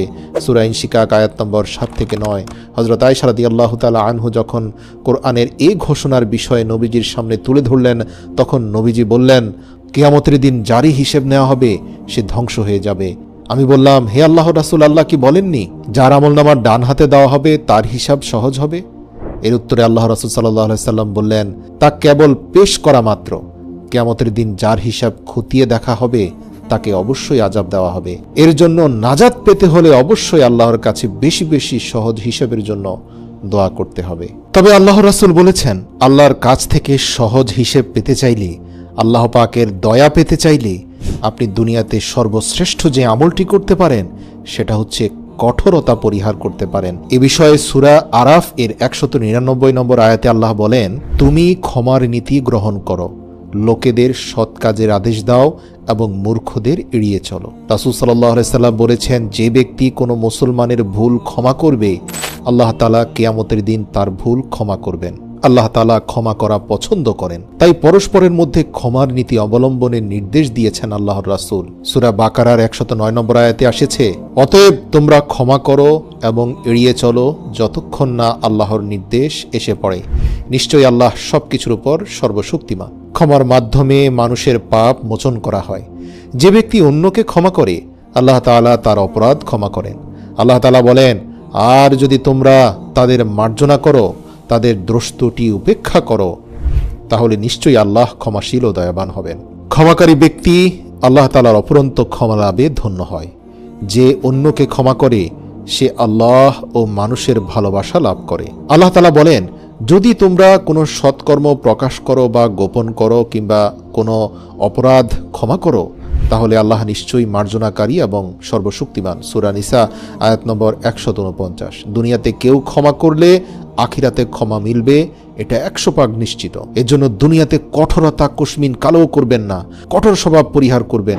দেখবেন কঠোর স্বভাবের মানুষ দুনিয়াতেও ঘৃণিত, আখিরাতেও আল্লাহর কাছে ঘৃণিত। আবু হুরায়রা রাদিয়াল্লাহু থেকে বর্ণিত, রাসূল সাল্লাল্লাহু আলাইহি সাল্লাম বলেছেন, যে ব্যক্তি কোনো মুসলমানের ভুল ক্ষমা করবে আল্লাহ কিয়ামতের দিন তার ভুল ক্ষমা করবেন। মানুষকে দয়া করলে আল্লাহর দয়া পাওয়া যাবে। আব্দুল্লাহ ইবনে ওমর ইবনুল আস রাদিয়াল্লাহু থেকে বর্ণিত, তিনি বলেন, তোমরা মানুষের উপর দয়া করো তাহলে আল্লাহর দয়া প্রাপ্ত হবে। তোমরা মানুষকে সহজে ক্ষমা করো তাহলে আল্লাহর কাছে সহজে ক্ষমা পাবে। আর ধ্বংস তাদের জন্য যারা জেনে শুনে পাপ করে এবং পাপ কাজে অনড় থাকে, কখনোই ক্ষমা চায় না। আল্লাহ তাআলা কিছু মানুষের প্রতি কিয়ামতের দিন তাকাবেন না, তাদের দিকে তিনি রহমতের দৃষ্টিও দেবেন না, কারণ তাদের পাপ ও গুনাহ এত বেশি এবং তারা এত বেশি পরিমাণে সীমা লঙ্ঘন করেছে যা বলার বাইরে। আসুন সংক্ষেপে জানি কাদেরকে আল্লাহ কিয়ামতের দিন সবচেয়ে ঘৃণা করবেন, তাদের দিকে ফিরেও তাকাবেন না। 1 নাম্বার হচ্ছে উপকার করে যে ব্যক্তি খোঁটা দেয়। আবু হুরায়রা রাদিয়াল্লাহু থেকে বর্ণিত হাদিসে এসেছে, নবী করিম সাল্লাল্লাহু আলাইহি সাল্লাম বলেন, 3 ধরনের লোক এমন আছে মহান আল্লাহ যাদের সঙ্গে কথা বলবেন না, কিয়ামতের দিন তাদের দিকে রহমতের দৃষ্টিতে তাকাবেনও না এবং তাদের পবিত্রও করবেন না, এবং তাদের জন্য রয়েছে কঠিন শাস্তি। আবু হুরায়রা বললেন, হে আল্লাহর রাসূল, তারা কয়জন? উত্তরে আল্লাহ রাসূল বললেন, 1 টাকনুর নিচে কাপড় পরিধানকারী, ব্যবসার সামগ্রী মিথ্যা শপথ দিয়ে বিক্রয়কারী, এই যেমন বিক্রয়ের সময় বলে অমুক এত বলে গিয়েছে, অথবা বলে 1 টাকাও লাভ হচ্ছে না, আমি লসে বিক্রি করছি, এরকম মিথ্যা বলে যে সকল বিক্রয়কারী ব্যবসা করে। এরপর আল্লাহ রাসূল বলেছেন 3 নম্বর হচ্ছে ওই ব্যক্তি যে কিছু দান করার পর তা নিয়ে আবার খোটা দেয়। হাদিসে এসেছে পোশাক পরে যে ব্যক্তি অহংকার করে তার দিকেও আল্লাহ তাআলা কিয়ামতের দিন তাকাবেন না।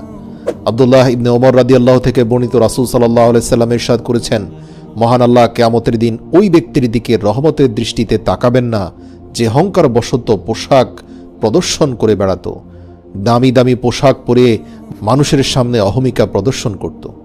3 নম্বর হচ্ছে রুকু সিজদার মাঝে যে সোজা হয়ে দাঁড়ায় না। প্রিয় দর্শক, এই ভুলের ব্যাপারে আমরা অনেকেই উদাসীন, অথচ জানি না এই ভুলটির কারণে কিয়ামতের দিন আল্লাহ আপনার দিকে ফিরেও তাকাবেন না। তালাক বিন আলী রাদিয়াল্লাহু থেকে বর্ণিত, রাসূল সাল্লাল্লাহু আলাইহি সাল্লাম বলেছেন, মহান আল্লাহ কিয়ামতের দিন ওই নামাজের দিকে রহমতের দৃষ্টিতে তাকাবেন না যে রুকু ও সিজদার মাঝখানে 1 তাসবিহ পরিমাণ সময় সোজা হয়ে দাঁড়িয়ে থাকে না। এটি তিরমিজি শরীফের 265 নম্বর হাদিস। প্রিয় দর্শক, বাঙালিদের মধ্যে হওয়ার হামেশাই দেখা যায়, এমনকি মসজিদেও এমন অনেক ভাইকে দেখা যায় যারা নামাজের মধ্যে রুকুর পরে এমনভাবে সিজদায় চলে যান যে সোজা হয়ে 1 তাসবিহ পরিমাণ সময় তারা দাঁড়িয়ে থাকেন না, অথচ এটি ভয়ঙ্কর রকমের কবিরা গুনাহ। 4 নম্বর হচ্ছে টাকনুর নিচে কাপড় পরিধানকারী। আবু জাহর রাদিয়াল্লাহু থেকে বর্ণিত, নবী করিম সাল্লাল্লাহু আলাইহি সাল্লাম বলেন, মহান আল্লাহ কিয়ামতের দিন 3 ব্যক্তির সঙ্গে কথা বলবেন না, তাদের দিকে তাকাবেন না, তাদের সঙ্গে কোনো কথাও বলবেন না, তাদের পরিশুদ্ধতা প্রত্যয়ন করবেন না, তাদের জন্য রয়েছে বেদনাদায়ক শাস্তি। তারা হলো যেসব পুরুষ পায়ের গিরার নিচে কাপড় পরিধান করে, মিথ্যা শপথ করে পণ্য চালিয়ে দেয় এবং দান করে খোটা দেয়। 5 নম্বর হচ্ছে অহংকারী, দরিদ্র, বৃদ্ধ, ব্যভিচারী ও মিথ্যাবাদী শাসক। আবু হুরায়রা রাদিয়াল্লাহু থেকে বর্ণিত, রাসূল সাল্লাল্লাহু আলাইহি সাল্লাম বলেছেন, আল্লাহ তাআলা কিয়ামতের দিন 3 শ্রেণীর লোকের সঙ্গে কথা বলবেন না, তাদের পবিত্র করবেন না এবং তাদের দিকে কোনো রহমতের দৃষ্টিও দেবেন না। তাদের জন্য রয়েছে বেদনাদায়ক শাস্তি। তারা হলো বৃদ্ধ, ব্যভিচারী, মিথ্যাবাদী শাসক ও দরিদ্র অহংকারী। মুসলিম শরীফ হাদিস নম্বর 296। আব্দুল্লাহ বিন ওমর রাদিয়াল্লাহু থেকে বর্ণিত, তিনি বলেন, রাসূল সাল্লাল্লাহু আলাইহি সাল্লাম ইরশাদ করেছেন, পিতামাতার অবাধ্য সন্তানদের দিকেও আল্লাহ তাআলা কিয়ামতের দিন তাকাবেন না। এছাড়াও পুরুষের সাদৃশ্য অবলম্বনকারী নারী এবং দায়ুস প্রকৃতির নারীদের দিকেও কিয়ামতের দিন আল্লাহ তাকাবেন না। এছাড়াও আল্লাহ তাআলা কিয়ামতের দিন তাকাবেন না যারা মদ পানে আসক্ত থাকে। এমন অনেক নারীর দিকে আল্লাহ তাকাবেন না যারা অনেক আমল করে, চরিত্রের হেফাজত করে, কিন্তু তারা এমনভাবে জীবনযাপন করে যে পরপুরুষের সাথে এমনভাবে মিশে যে তাদেরকে সামাজিকভাবে দায়ুস বলা হয়, অর্থাৎ কখনোই পর্দাকে গুরুত্বপূর্ণ মনে করে না। তারা মনে করে পর্দার কি প্রয়োজন, অন্তর পরিষ্কার আছে, নিজের চরিত্র হেফাজত করেছি, কাজে পর্দার প্রয়োজন নেই, খোলামেলা চলাফেরা করি। কিন্তু এই ব্যক্তিদেরকে জিনাহকারী বলা হয় না ঠিকই, আল্লাহ তাআলা এই সকল মহিলাদের পর্যাপ্ত আমল থাকার পরেও রহমতের দৃষ্টিতে তাদের দিকে তাকাবেন না। এছাড়াও সমকামী ব্যক্তিদের দিকে আল্লাহ তাআলা কিয়ামতের দিন তাকাবেন না। এছাড়া বারে বারে যারা মিথ্যা শপথ করে তাদের দিকেও আল্লাহ তাআলা কিয়ামতের দিন তাকাবেন না। ওয়াদা ভঙ্গকারীদের দিকেও আল্লাহ তাআলা কিয়ামতের দিন তাকাবেন না। এ বিষয়ে সূরা আলী ইমরানের ৭৭ নম্বর আয়াতে আল্লাহ বলেন, নিশ্চয়ই যারা আল্লাহর সঙ্গে কৃত অঙ্গীকার এবং নিজেদের শপথকে তুচ্ছ মূল্যে বিক্রয় করে এরা আখিরাতের কোনো অংশই পাবে না এবং আল্লাহ কিয়ামতের দিন তাদের সঙ্গে কথা বলবেন না, তাদের প্রতি দৃষ্টিপাত করবেন না এবং তাদের পবিত্র করবেন না। বস্তুত তাদের জন্য আছে যন্ত্রণাদায়ক শাস্তি। সূরা আলী ইমরান আয়াত নম্বর ৭৭। যারা কোনো মুসলমানের সম্মান নষ্ট হতে দেখেও তার রক্ষায় এগিয়ে আসে না, আল্লাহ তাদেরকে কিয়ামতের দিন অপমানিত করবেন। রাসূল সাল্লাল্লাহু আলাইহি সাল্লাম বলেন, যে ব্যক্তির সামনে কোনো মুমিনকে অপমান করা হলো এবং সে তাকে সাহায্য করল না অথচ সে সাহায্য করতে সক্ষম ছিল, কিয়ামতের দিন আল্লাহ সমগ্র সৃষ্টির সামনে তাকে অপমানিত করবেন। প্রিয় দর্শক, এখন আমরা জানব কিয়ামতের দিন আল্লাহ যাদেরকে অপমানিত করবেন। আমাদের লিস্টে 2 নম্বরে রয়েছে যারা লোক দেখানো আমল করত, যারা মানুষের প্রশংসা করানোর জন্য আমল করত, আল্লাহর ভয় অন্তরে ছিল না, শুধুমাত্র মানুষের প্রশংসা করানো, জনপ্রিয়তা পাওয়া, সেলিব্রিটি হওয়া, এসবের জন্যই যারা আমল করত, আল্লাহ তাআলা কিয়ামতের দিন ডেকে এনে এই সকল কথিত সেলিব্রিটিদেরকে অপমান করবেন। মানুষ দেখানোর জন্য বা প্রশংসায় ভাষার জন্য যারা আমল করত, কিয়ামতের দিন সমগ্র সৃষ্টির সামনে আল্লাহ তাআলা তা প্রকাশ করে দেবেন। আল বাজ্জার হাদিস নম্বর 2657। 3 নম্বর হচ্ছে অবিশ্বাসী ও মুনাফিক। কিয়ামতের দিন আল্লাহ তাআলা অবিশ্বাসী ও মুনাফিকদের মিথ্যাচার প্রকাশ করে দিবেন, ফলে তারা মানুষের সামনে অপমানিত হবে। রাসূল সাল্লাল্লাহু আলাইহি ওয়াসাল্লাম বলেন, কিয়ামতের দিন মুমিন ব্যক্তিকে তার রবের নিকটবর্তী করা হবে, তারপর আল্লাহ তার উপর পর্দা ঢেলে দেবেন এবং তার পাপের ব্যাপারে তার থেকে জবানবন্দি নেবেন। তিনি প্রশ্ন করবেন, তুমি তোমার পাপ সম্পর্কে জানো? সে বলবে, হে প্রতিপালক, আমি জানি। এরপর তিনি বলবেন, তোমার এই পাপ দুনিয়ায় আমি লুকায়িত রেখেছিলাম, আজ তোমার এই পাপগুলো আমি লুকায়িত রেখেই মাফ করে দিলাম, তা তোমার আর আমার মধ্যেই থাকলো। দ্বিতীয়, তোমার আত্মীয় স্বজন যারা এই কিয়ামতের ময়দানে উপস্থিত আছে, যাদের কাছে তোমার মান সম্মান ছিল, তাদের সামনে আর এগুলো প্রকাশ করলাম না। আল্লাহু আকবার। এই কথা শুনে সেই ব্যক্তি কাঁদতে থাকবে, বলতে থাকবে, হে রহমান, আপনি আমার উপর এতটা দয়া করলেন। আল্লাহ বলবেন, হ্যাঁ, এজন্যই করেছি, কারণ তুমিও দুনিয়ার বুকে মানুষকে সহজেই ক্ষমা করে দিতে। এরপর তার নেকির আমলনামা তার কাছে দেওয়া হবে। এরপর কাফির মুনাফিক লোকদের সামনে সেই ব্যক্তিকে প্রশংসিত করা হলেও কাফির এবং মুশরিকদেরকে আল্লাহ তাআলা শক্তভাবে পাকড়াও করবেন। সহিহ মুসলিম হাদিস নম্বর 6908। এছাড়াও বিশ্বাসঘাতক ব্যক্তিদেরকে আল্লাহ তাআলা কিয়ামতের দিন অপমানিত করবেন, যারা মানুষকে ওয়াদা দিয়ে ওয়াদা ভঙ্গ করত। বাসে থেকে বলতো আধা ঘন্টা লাগবে আসতে, অথচ তার 2 ঘন্টা সময় লাগছে। সে আছে 10 কিলোমিটার দূরে, অথচ বলছে আমি বাসার পাশেই। এই জাতীয় বিশ্বাসঘাতকতা, মিথ্যা কথা বলা, ওয়াদা ভঙ্গ করা, প্রত্যেক ব্যক্তিকে ধরে ধরে অপমান করা হবে। যারা দুনিয়াতে অপমানিত হয়নি ঠিকই, কিন্তু এই সকল পাপের জন্য কিয়ামতের দিন ঠিকই অপমানিত হবে। এছাড়াও আল্লাহর ব্যাপারে যারা মিথ্যা বলতো, নিজের বানানো কথা আল্লাহর নামে চালিয়ে দিত, এই সকল মিথ্যা ফতোয়াবাজদেরকে আল্লাহ ধরে ধরে অপমানিত করবেন। এছাড়াও যারা দুনিয়ার বুকে কোর্ট কাচারিতে মিথ্যা সাক্ষ্য দিত, অথবা সত্য সাক্ষ্য গোপন করত, অথবা নিরপরাধকে অপরাধী সাব্যস্ত করে সাজার মুখোমুখি করত, মিথ্যা মামলা দিত, মিথ্যা চার্জশিট দিত, এই সকল অপরাধীদেরকে আল্লাহ তাআলা ধরে কিয়ামতের দিন অপমানিত করে জাহান্নামে নিক্ষেপ করবেন। এছাড়াও আল্লাহ তাআলা দাম্পত্য জীবনের গোপনীয়তা প্রকাশকারী ব্যক্তিদেরকেও কিয়ামতের দিন সবার সামনে উপস্থিত করে তাদেরকে চরম মাত্রায় শাস্তি দিবেন, অপমান করবেন। যে পুরুষ ও নারী নিজেদের দাম্পত্য জীবনের গোপনীয়তা প্রকাশ করে দেয়, কিয়ামতের দিন তারা অপমানিত হবে। রাসূল সাল্লাল্লাহু আলাইহি সাল্লাম বলেন, কিয়ামতের দিন সেই ব্যক্তি হবে আল্লাহর কাছে নিকৃষ্টতম পর্যায়ের, যে তার স্ত্রীর সঙ্গে মিলিত হয় এবং স্ত্রীও তার সঙ্গে মিলিত হয়, অতঃপর সে তার স্ত্রীর গোপনীয়তা ফাঁস করে দেয়। আল্লাহ রাব্বুল আলামিনের কাছে এটা পৃথিবীর সবচেয়ে নিকৃষ্ট মাত্রার একটা পাপ। আল্লাহ পাক এই পৃথিবীর বুকে কিছু কর্মকাণ্ডকে গোপন রেখেছেন, লজ্জা আর শালীনতা দিয়ে এগুলোকে ঢেকে রেখেছেন, এর মধ্যে এগুলোর সৌন্দর্য নিহিত রেখেছেন। যখন কোনো মানুষ লজ্জা শরম ভুলে বেহায়া হয়ে যায় এবং এই সকল গোপন বিষয় মানুষকে বলে বেড়ায় নির্লজ্জের মতো, আল্লাহ তাআলা এদেরকে দুনিয়া আখিরাতে অপমানিত করেন। প্রিয় ভাই বোনেরা, সতর্ক থাকবেন। এছাড়াও আজকাল অনেক সাংবাদিক ভাইরা বিভিন্ন ধরনের স্ক্যান্ডাল প্রকাশ করেন।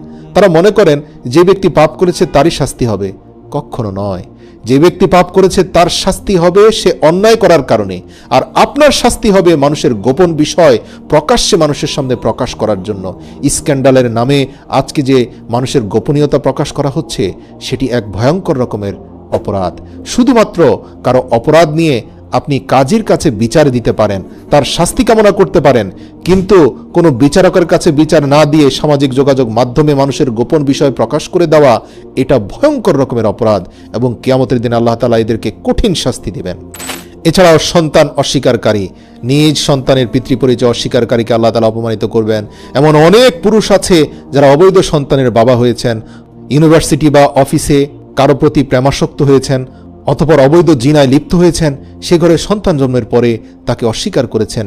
কিয়ামতের দিন 2টি শাস্তি হবে। এক হচ্ছে জিনার অপরাধের সন্তান জন্মদান, দ্বিতীয় অপরাধটি হচ্ছে পিতৃপরিচয় গোপন করার শাস্তি। এজন্য উলামা কেরামের রায় হচ্ছে, জিনা করেও যদি সন্তান জন্ম হয় সেটার পাপের শাস্তি তো পেতেই হবে। যদি কিছুটা শাস্তি কম পেতে চান অথবা দ্বিতীয় শাস্তির হাত থেকে রক্ষা পেতে চান, তাহলে অন্তত পিতৃপরিচয় অস্বীকার করবেন না। গনিমত আত্মসাৎকারী, যারা মুসলিমদের বিভিন্ন সম্পদ আত্মসাৎ করে, আল্লাহ পাক কিয়ামতের দিন তাদেরকেও অপমানিত করবেন। এছাড়াও স্ত্রীর পক্ষপাতিত্ব করা, যে সকল পুরুষের একাধিক স্ত্রী থাকে তারা যদি তাদের মধ্যে ইনসাফ এবং সমতা প্রতিষ্ঠা করতে না পারে, অথবা ছোট স্ত্রী বা সুন্দর স্ত্রীর প্রতি আধিক্যতা বা কোনো একজন বিশেষ স্ত্রীর প্রতি ঝুঁকে পড়ে, অন্যজনকে অবজ্ঞা অবহেলা করে, কিয়ামতের দিন আল্লাহ তাআলা তাদেরকেও অপমানিত করবেন। প্রিয় দর্শক, কিয়ামতের ময়দানে প্রথম পর্যায়ের হিসেব গ্রহণের পর আমলনামা দেওয়া হবে। প্রথম পর্যায়ের হিসেব গ্রহণে যারা যারা সহজ হিসাব পাবে তাদের আমলনামা ডান হাতে চলে যাবে, যাদের হিসেব কঠিন হবে এবং যারা জাহান্নামে যাবে তাদের আমলনামা বাম হাতে চলে যাবে। তারপরেও আমল উপস্থাপনের অংশ হিসেবে সেখানে অনেক ধরনের তর্ক বিতর্ক হবে, অপারগতা গ্রহণ করা হবে। পবিত্র কোরআনে এই সম্পর্কে অসংখ্য আয়াত আছে, সেখানে মানুষ বিভিন্নভাবে সব কিছু দিয়ে নিজেকে বাঁচানোর চেষ্টা করবে। আল্লাহ তাআলা বলেন সেখানে তারা চাইলে নিজের পরিবার পরিজনকে দিয়ে দিবে, এমনকি আদরের সন্তানদেরকে দিয়ে দিবে, নিজের দুনিয়ার সকল ধন সম্পদ, এমনকি পবিত্র কোরআনে বলা হয়েছে তারা দুনিয়া পুরো পৃথিবী পরিমাণ স্বর্ণ মুদ্রা দিয়ে হলেও সেখান থেকে বাঁচতে চাইবে। তার মানে অনেক তর্ক বিতর্ক হবে। তারা আল্লাহ পাকের কাছ থেকে বিভিন্ন কৌশল করে বিভিন্ন কৌশল অবলম্বন করবে বাঁচার জন্য। আল্লাহকে কোনোভাবে তারা বোঝানোর চেষ্টা করবে যে তাদের আসলে দোষ ছিল না, কিন্তু আসলে সেখানে তার হাত সাক্ষী দিবে, তার পা সাক্ষী দিবে।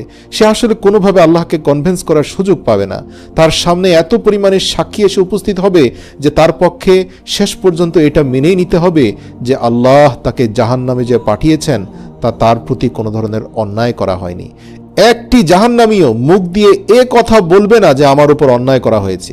দুনিয়াতে যেমন কারো শাস্তি হলেও সে বলে আমার সাথে অন্যায় হয়েছে, আমি ন্যায় বিচার পাইনি, আখিরাতে এমনটা হবে না।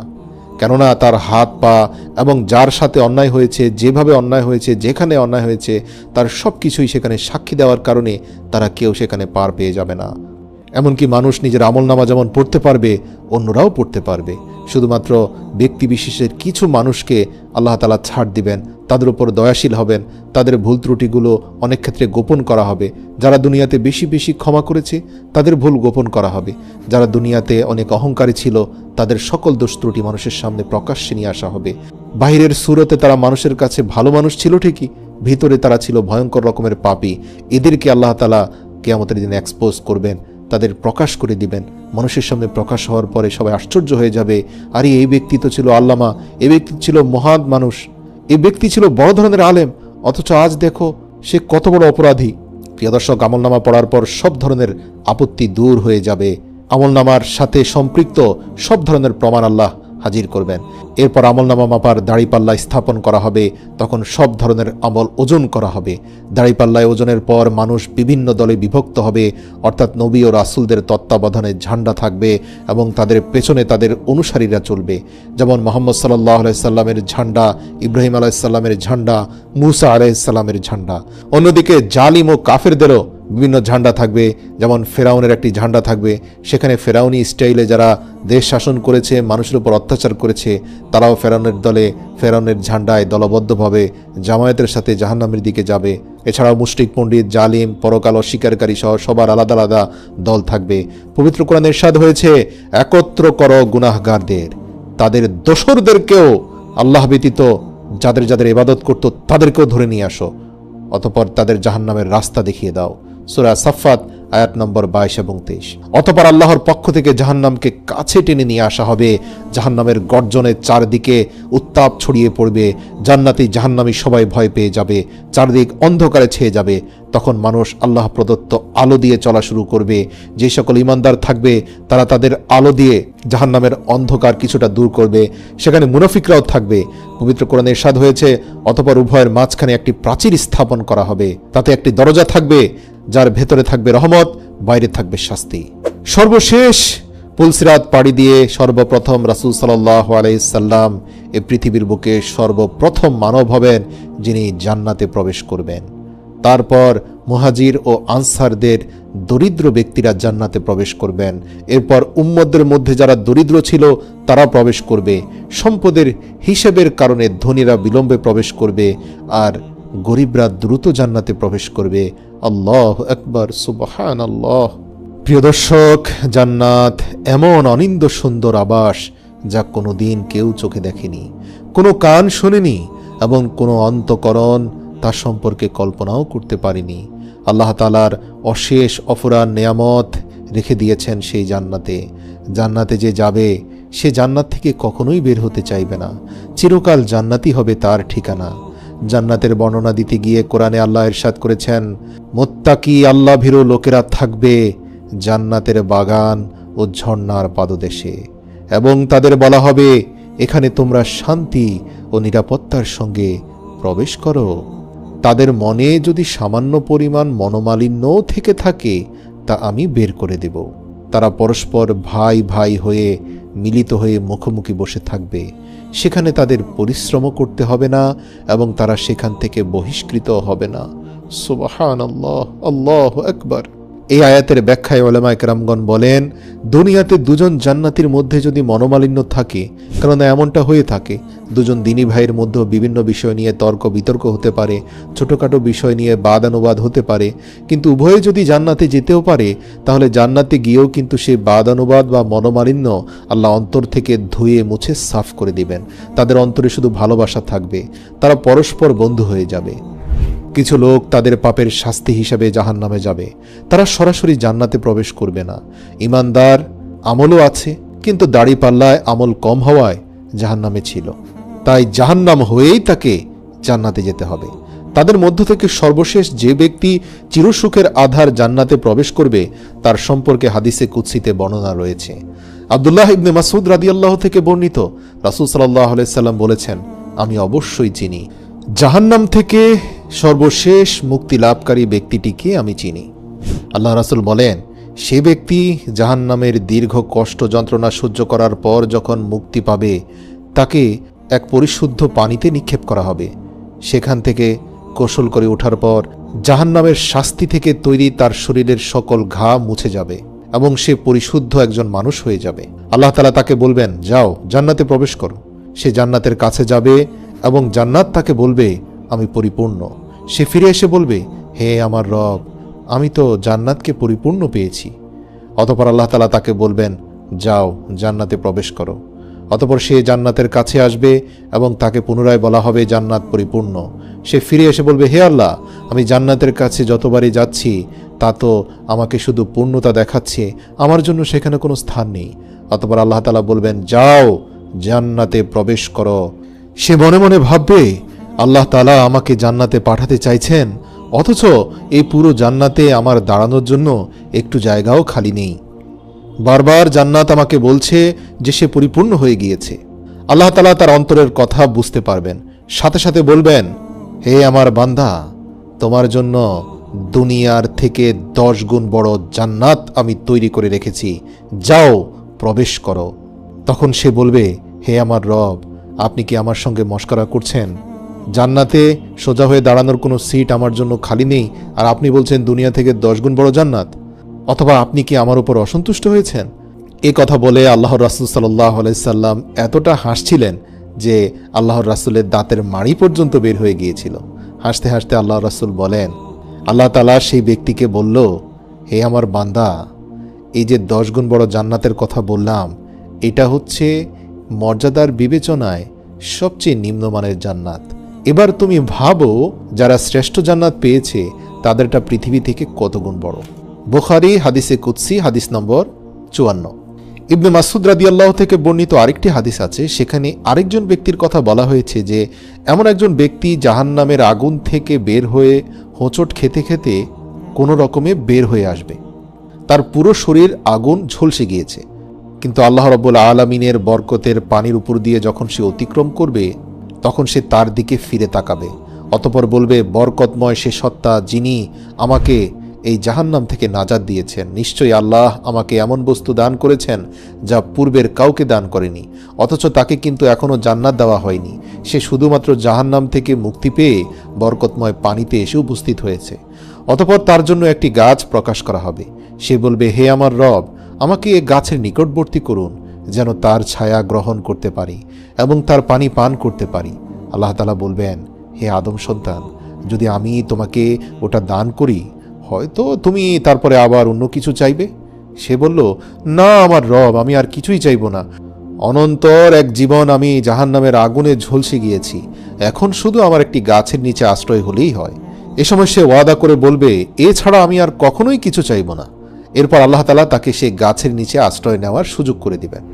কিন্তু তার পরক্ষণেই সে গাছের নিচ থেকে এমন কোনো দৃশ্য আল্লাহ তার সামনে উন্মুক্ত করে দিবেন, যার কারণে সে গাছের নিচে বসে থাকা তার জন্য সহজ হবে না। তার জন্য গাছের নিচে ধৈর্য ধারণ করা হয়ে পড়বে অসম্ভব।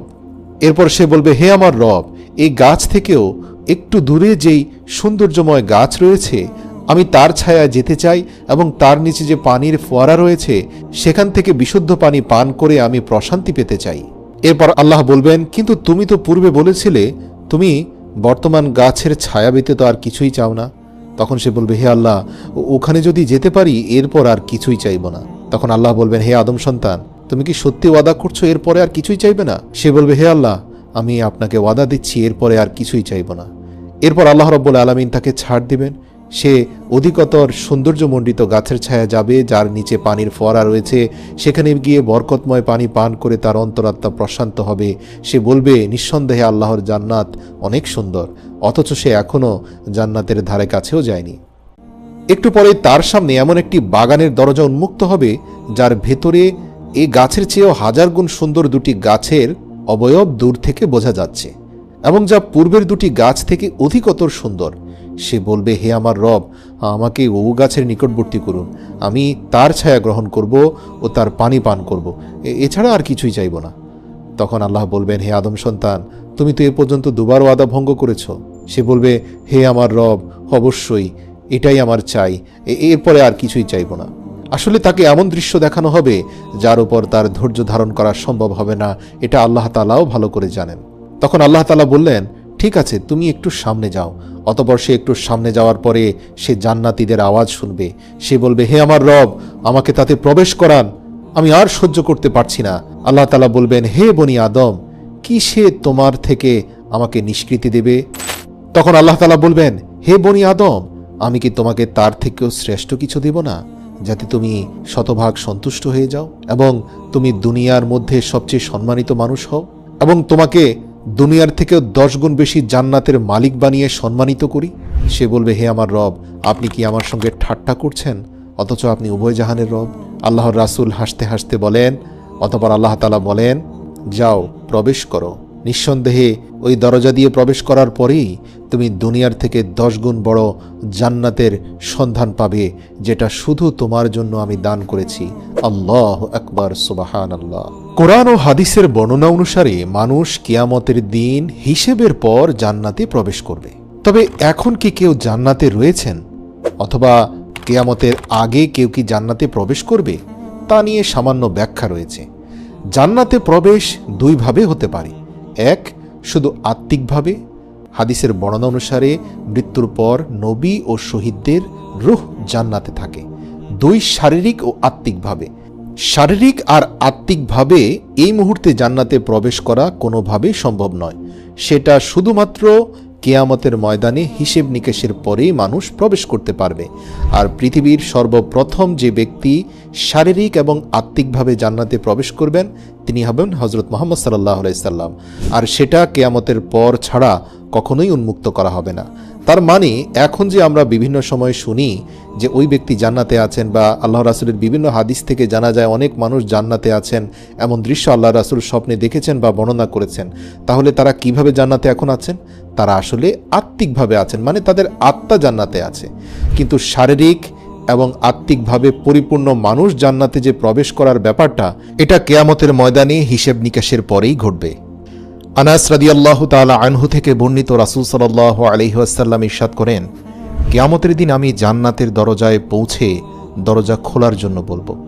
তখন জান্নাতের দরজার রক্ষী ফেরেশতা বলবে, আপনি কে? আমি বলবো, মুহাম্মদ। তখন সে বলবে, আপনার সম্পর্কে আমাকে বলা হয়েছে যে আপনার আগে আমি যেন অন্য কারো জন্য এ দরজা না খুলি। অন্য হাদিসে আল্লাহর রাসূল ইরশাদ করেন, আল্লাহ তাআলা বলেন, আমি আমার সৎ বান্দাদের জন্য এমন কিছু প্রস্তুত করেছি যা কোনো চোখ দেখেনি, যে সম্পর্কে কোনো কান শুনেনি এবং কোনো অন্তর তা কল্পনাও করেনি। এই সব কিছুই তাদের চক্ষু শীতলকারী, যা লুকিয়ে রাখা হয়েছে তাদের কাজকর্মের প্রতিদান হিসাবে। সূরা সাজদা আয়াত নম্বর 17। প্রিয় ভাই ও বোনেরা, জান্নাত আপনার জন্য ব্যাকুল হয়ে অপেক্ষা করছে। একদিন আল্লাহর রাসূল সাল্লাল্লাহু আলাইহি ওয়াসাল্লাম সাহাবীদেরকে নিয়ে ফজরের সালাত আদায় করছিলেন। সাহাবীরা দেখলেন রাসূল সাল্লাল্লাহু আলাইহি ওয়াসাল্লাম তার হাত উপরের দিকে বাড়িয়ে কিছু একটা টেনে ছেঁড়ার চেষ্টা করছেন। এরপর তিনি একটু মুচকি হেসে তার হাতকে পিছিয়ে আনলেন। এ দৃশ্য দেখে সাহাবীরা জিজ্ঞাসা করলেন, ইয়া রাসূলাল্লাহ সাল্লাল্লাহু আলাইহি ওয়াসাল্লাম, আমরা আপনাকে আজকে এমন কিছু করতে দেখেছি যা ইতিপূর্বে কখনো দেখিনি। আমরা দেখতে পেলাম আপনি শূন্যের মাঝে হাত বাড়িয়ে কিছু একটা ধরার চেষ্টা করছেন, কিন্তু হঠাৎ করে মুচকি হেসে কি ভেবে আপনার হাতটা ফিরিয়ে আনলেন? আল্লাহর রাসূল জবাবে বললেন, আমাকে এইমাত্র জান্নাত দেখানো হয়েছে। আমি জান্নাতের বাগানে আঙ্গুর গাছে এক থোকা আঙ্গুর দেখতে পেয়েছি। আমি সেই আঙ্গুর নেয়ার চেষ্টা করেছি। আমি যদি সেই আঙ্গুরগুলো নিতে পারতাম তাহলে তোমরা কিয়ামত পর্যন্ত এই আঙ্গুর খেতে পারতে। সুবহানাল্লাহ। আল্লাহর রাসূল সাল্লাল্লাহু আলাইহি সাল্লাম বললেন, এরপর আমি দেখতে পেলাম জাহান্নামের আগুন। তখন আমি আমার হাতকে পিছিয়ে আনি। প্রিয় মুসলিম ভাই ও বোনেরা, একবার কল্পনা করুন তো, যদি আমরা দুনিয়াতে বসে আমাদের চোখের সামনে জান্নাত এবং জাহান্নামকে দেখতে পেতাম, আমাদের মধ্যে কী পরিবর্তন আসতো। কিন্তু এটা দেখার বিষয় নয়, এটা আসলে উপলব্ধি করার বিষয়। আল্লাহর রাসূল সাল্লাল্লাহু আলাইহি ওয়াসাল্লাম বলেন, নিশ্চয়ই জান্নাত তোমাদের জন্য তোমাদের জুতার ফিতার চেয়েও নিকটবর্তী এবং জাহান্নামও ঠিক একই রকম নিকটবর্তী। প্রিয় দর্শক, জান্নাত আপনার সামনেই রয়েছে, কিন্তু আপনি যদি আত্মিকভাবে এখনই জান্নাতে প্রবেশ না করেন তাহলে এর দরজা আপনার জন্য হয়তো চিরতরে বন্ধ হয়ে যেতে পারে, যা আর কখনো খুলবে না। প্রিয় মুসলিম ভাই বোনেরা, হযরত আবু হুরায়রা রাদিয়াল্লাহু হতে বর্ণিত আল্লাহর রাসূল সাল্লাল্লাহু আলাইহি ওয়াসাল্লাম বলেন, আল্লাহ তাআলা জান্নাত জাহান্নাম সৃষ্টি করার পর জিবরাইল আলাইহিস সালামকে বললেন, যাও জান্নাতে গিয়ে দেখো আমি জান্নাতীদের জন্য যেসব নিয়ামত সৃষ্টি করে রেখেছি তুমি সেগুলো দেখে এসো। জিবরাইল আলাইহিস সালাম জান্নাতে গিয়ে আল্লাহ তাআলার সৃষ্টিকৃত সমস্ত কিছু দেখলেন এবং আল্লাহর নিকট ফিরে এসে বললেন, আপনার সম্মানের শপথ, যে কেউ জান্নাতের সুখ স্বাচ্ছন্দ্য প্রসঙ্গে শুনবে সেই তাতে প্রবেশের চেষ্টা করবে। তারপর আল্লাহর আদেশে দুঃখ কষ্ট মুসিবত দ্বারা জান্নাতকে ঘিরে দেয়া হলো। আল্লাহ জিবরাইল আলাইহিস সালামকে পুনরায় বললেন, তুমি আবার জান্নাতে প্রবেশ করো এবং জান্নাতীদের জন্য আমার তৈরিকৃত সামগ্রী দেখে এসো। রাসূল সাল্লাল্লাহু আলাইহি সাল্লাম বললেন, তারপর তিনি সেখানে ফিরে গিয়ে দেখতে পেলেন যে তা কষ্ট ও মুসিবতের বস্তু দ্বারা ঘেরাও করে রাখা হয়েছে। তিনি আল্লাহ তাআলার নিকট ফিরে এসে বললেন, আপনার সম্মানের শপথ, আমার ভয় হচ্ছে যে এতে কোনো ব্যক্তি যেতে পারবে না। আমার মনে হয় না কারো পক্ষে এই কঠিন জান্নাতে পৌঁছানো সম্ভব। এবার আল্লাহ তাআলা তাকে বললেন, আমি জাহান্নাম এবং জাহান্নামীদের জন্য যে আযাব তৈরি করে রেখেছি তুমি গিয়ে তা দেখে এসো। তিনি সেখানে গিয়ে দেখতে পেলেন যে এর একাংশ অন্য অংশের উপর চড়াও হচ্ছে, একটি অন্যটিকে গ্রাস করছে।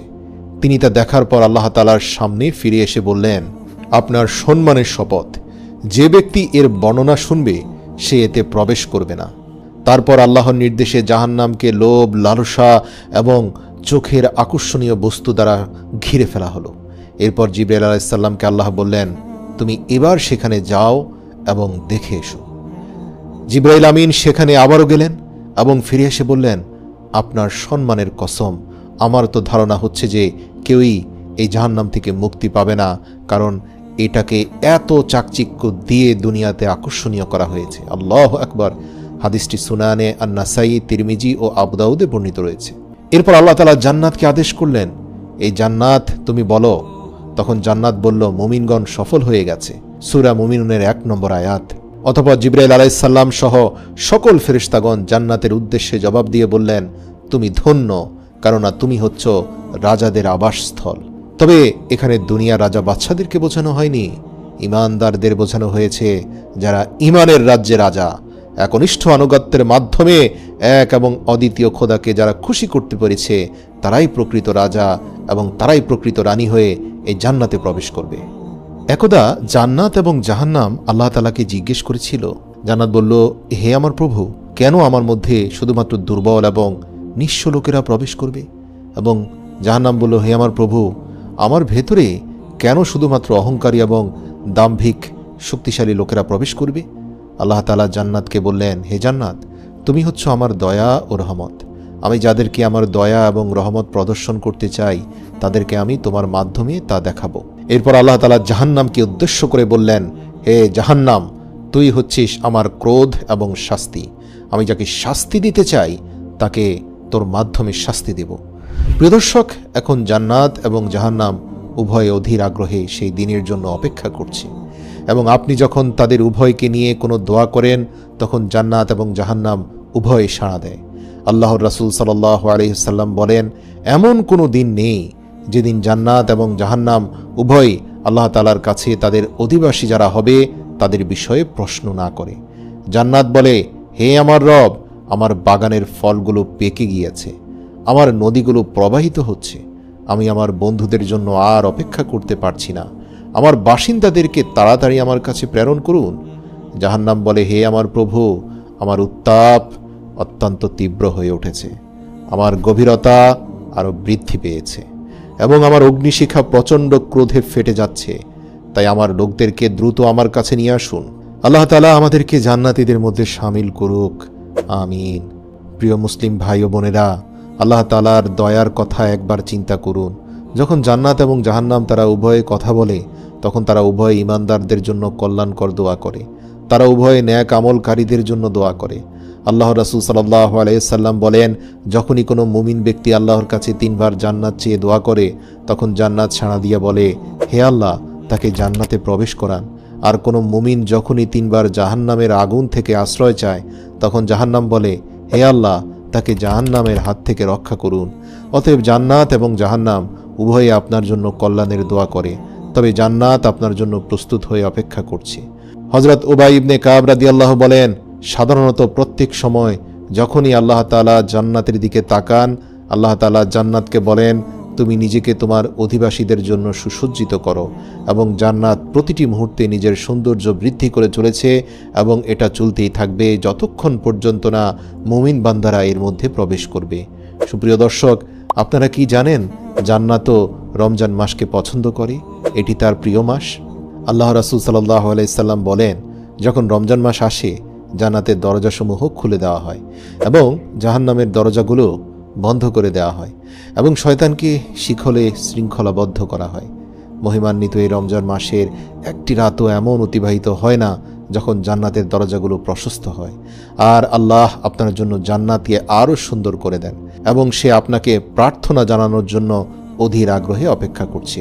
প্রিয় মুসলিম ভাই ও বোনেরা, কিন্তু আমরা নিজেরা জান্নাতে প্রবেশের জন্য কতটা অধীর আগ্রহ নিয়ে অপেক্ষা করছি?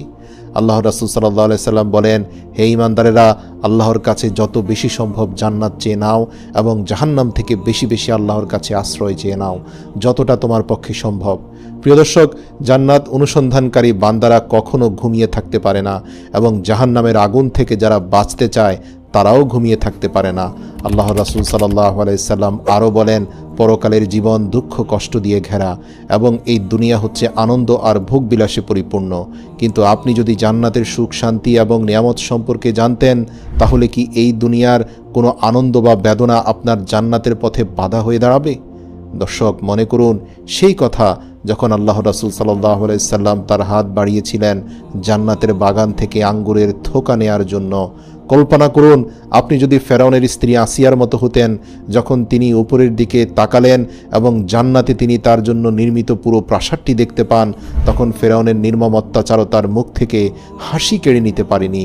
কিন্তু আপনার নিজেকে জান্নাতে দেখার আগে আপনাকে এটা আপনার অন্তরে গভীরভাবে অনুভব করতে হবে এবং আপনাকে আপনার সত্তার প্রতিটি বিন্দু দিয়ে এটির জন্য সংগ্রাম করতে হবে।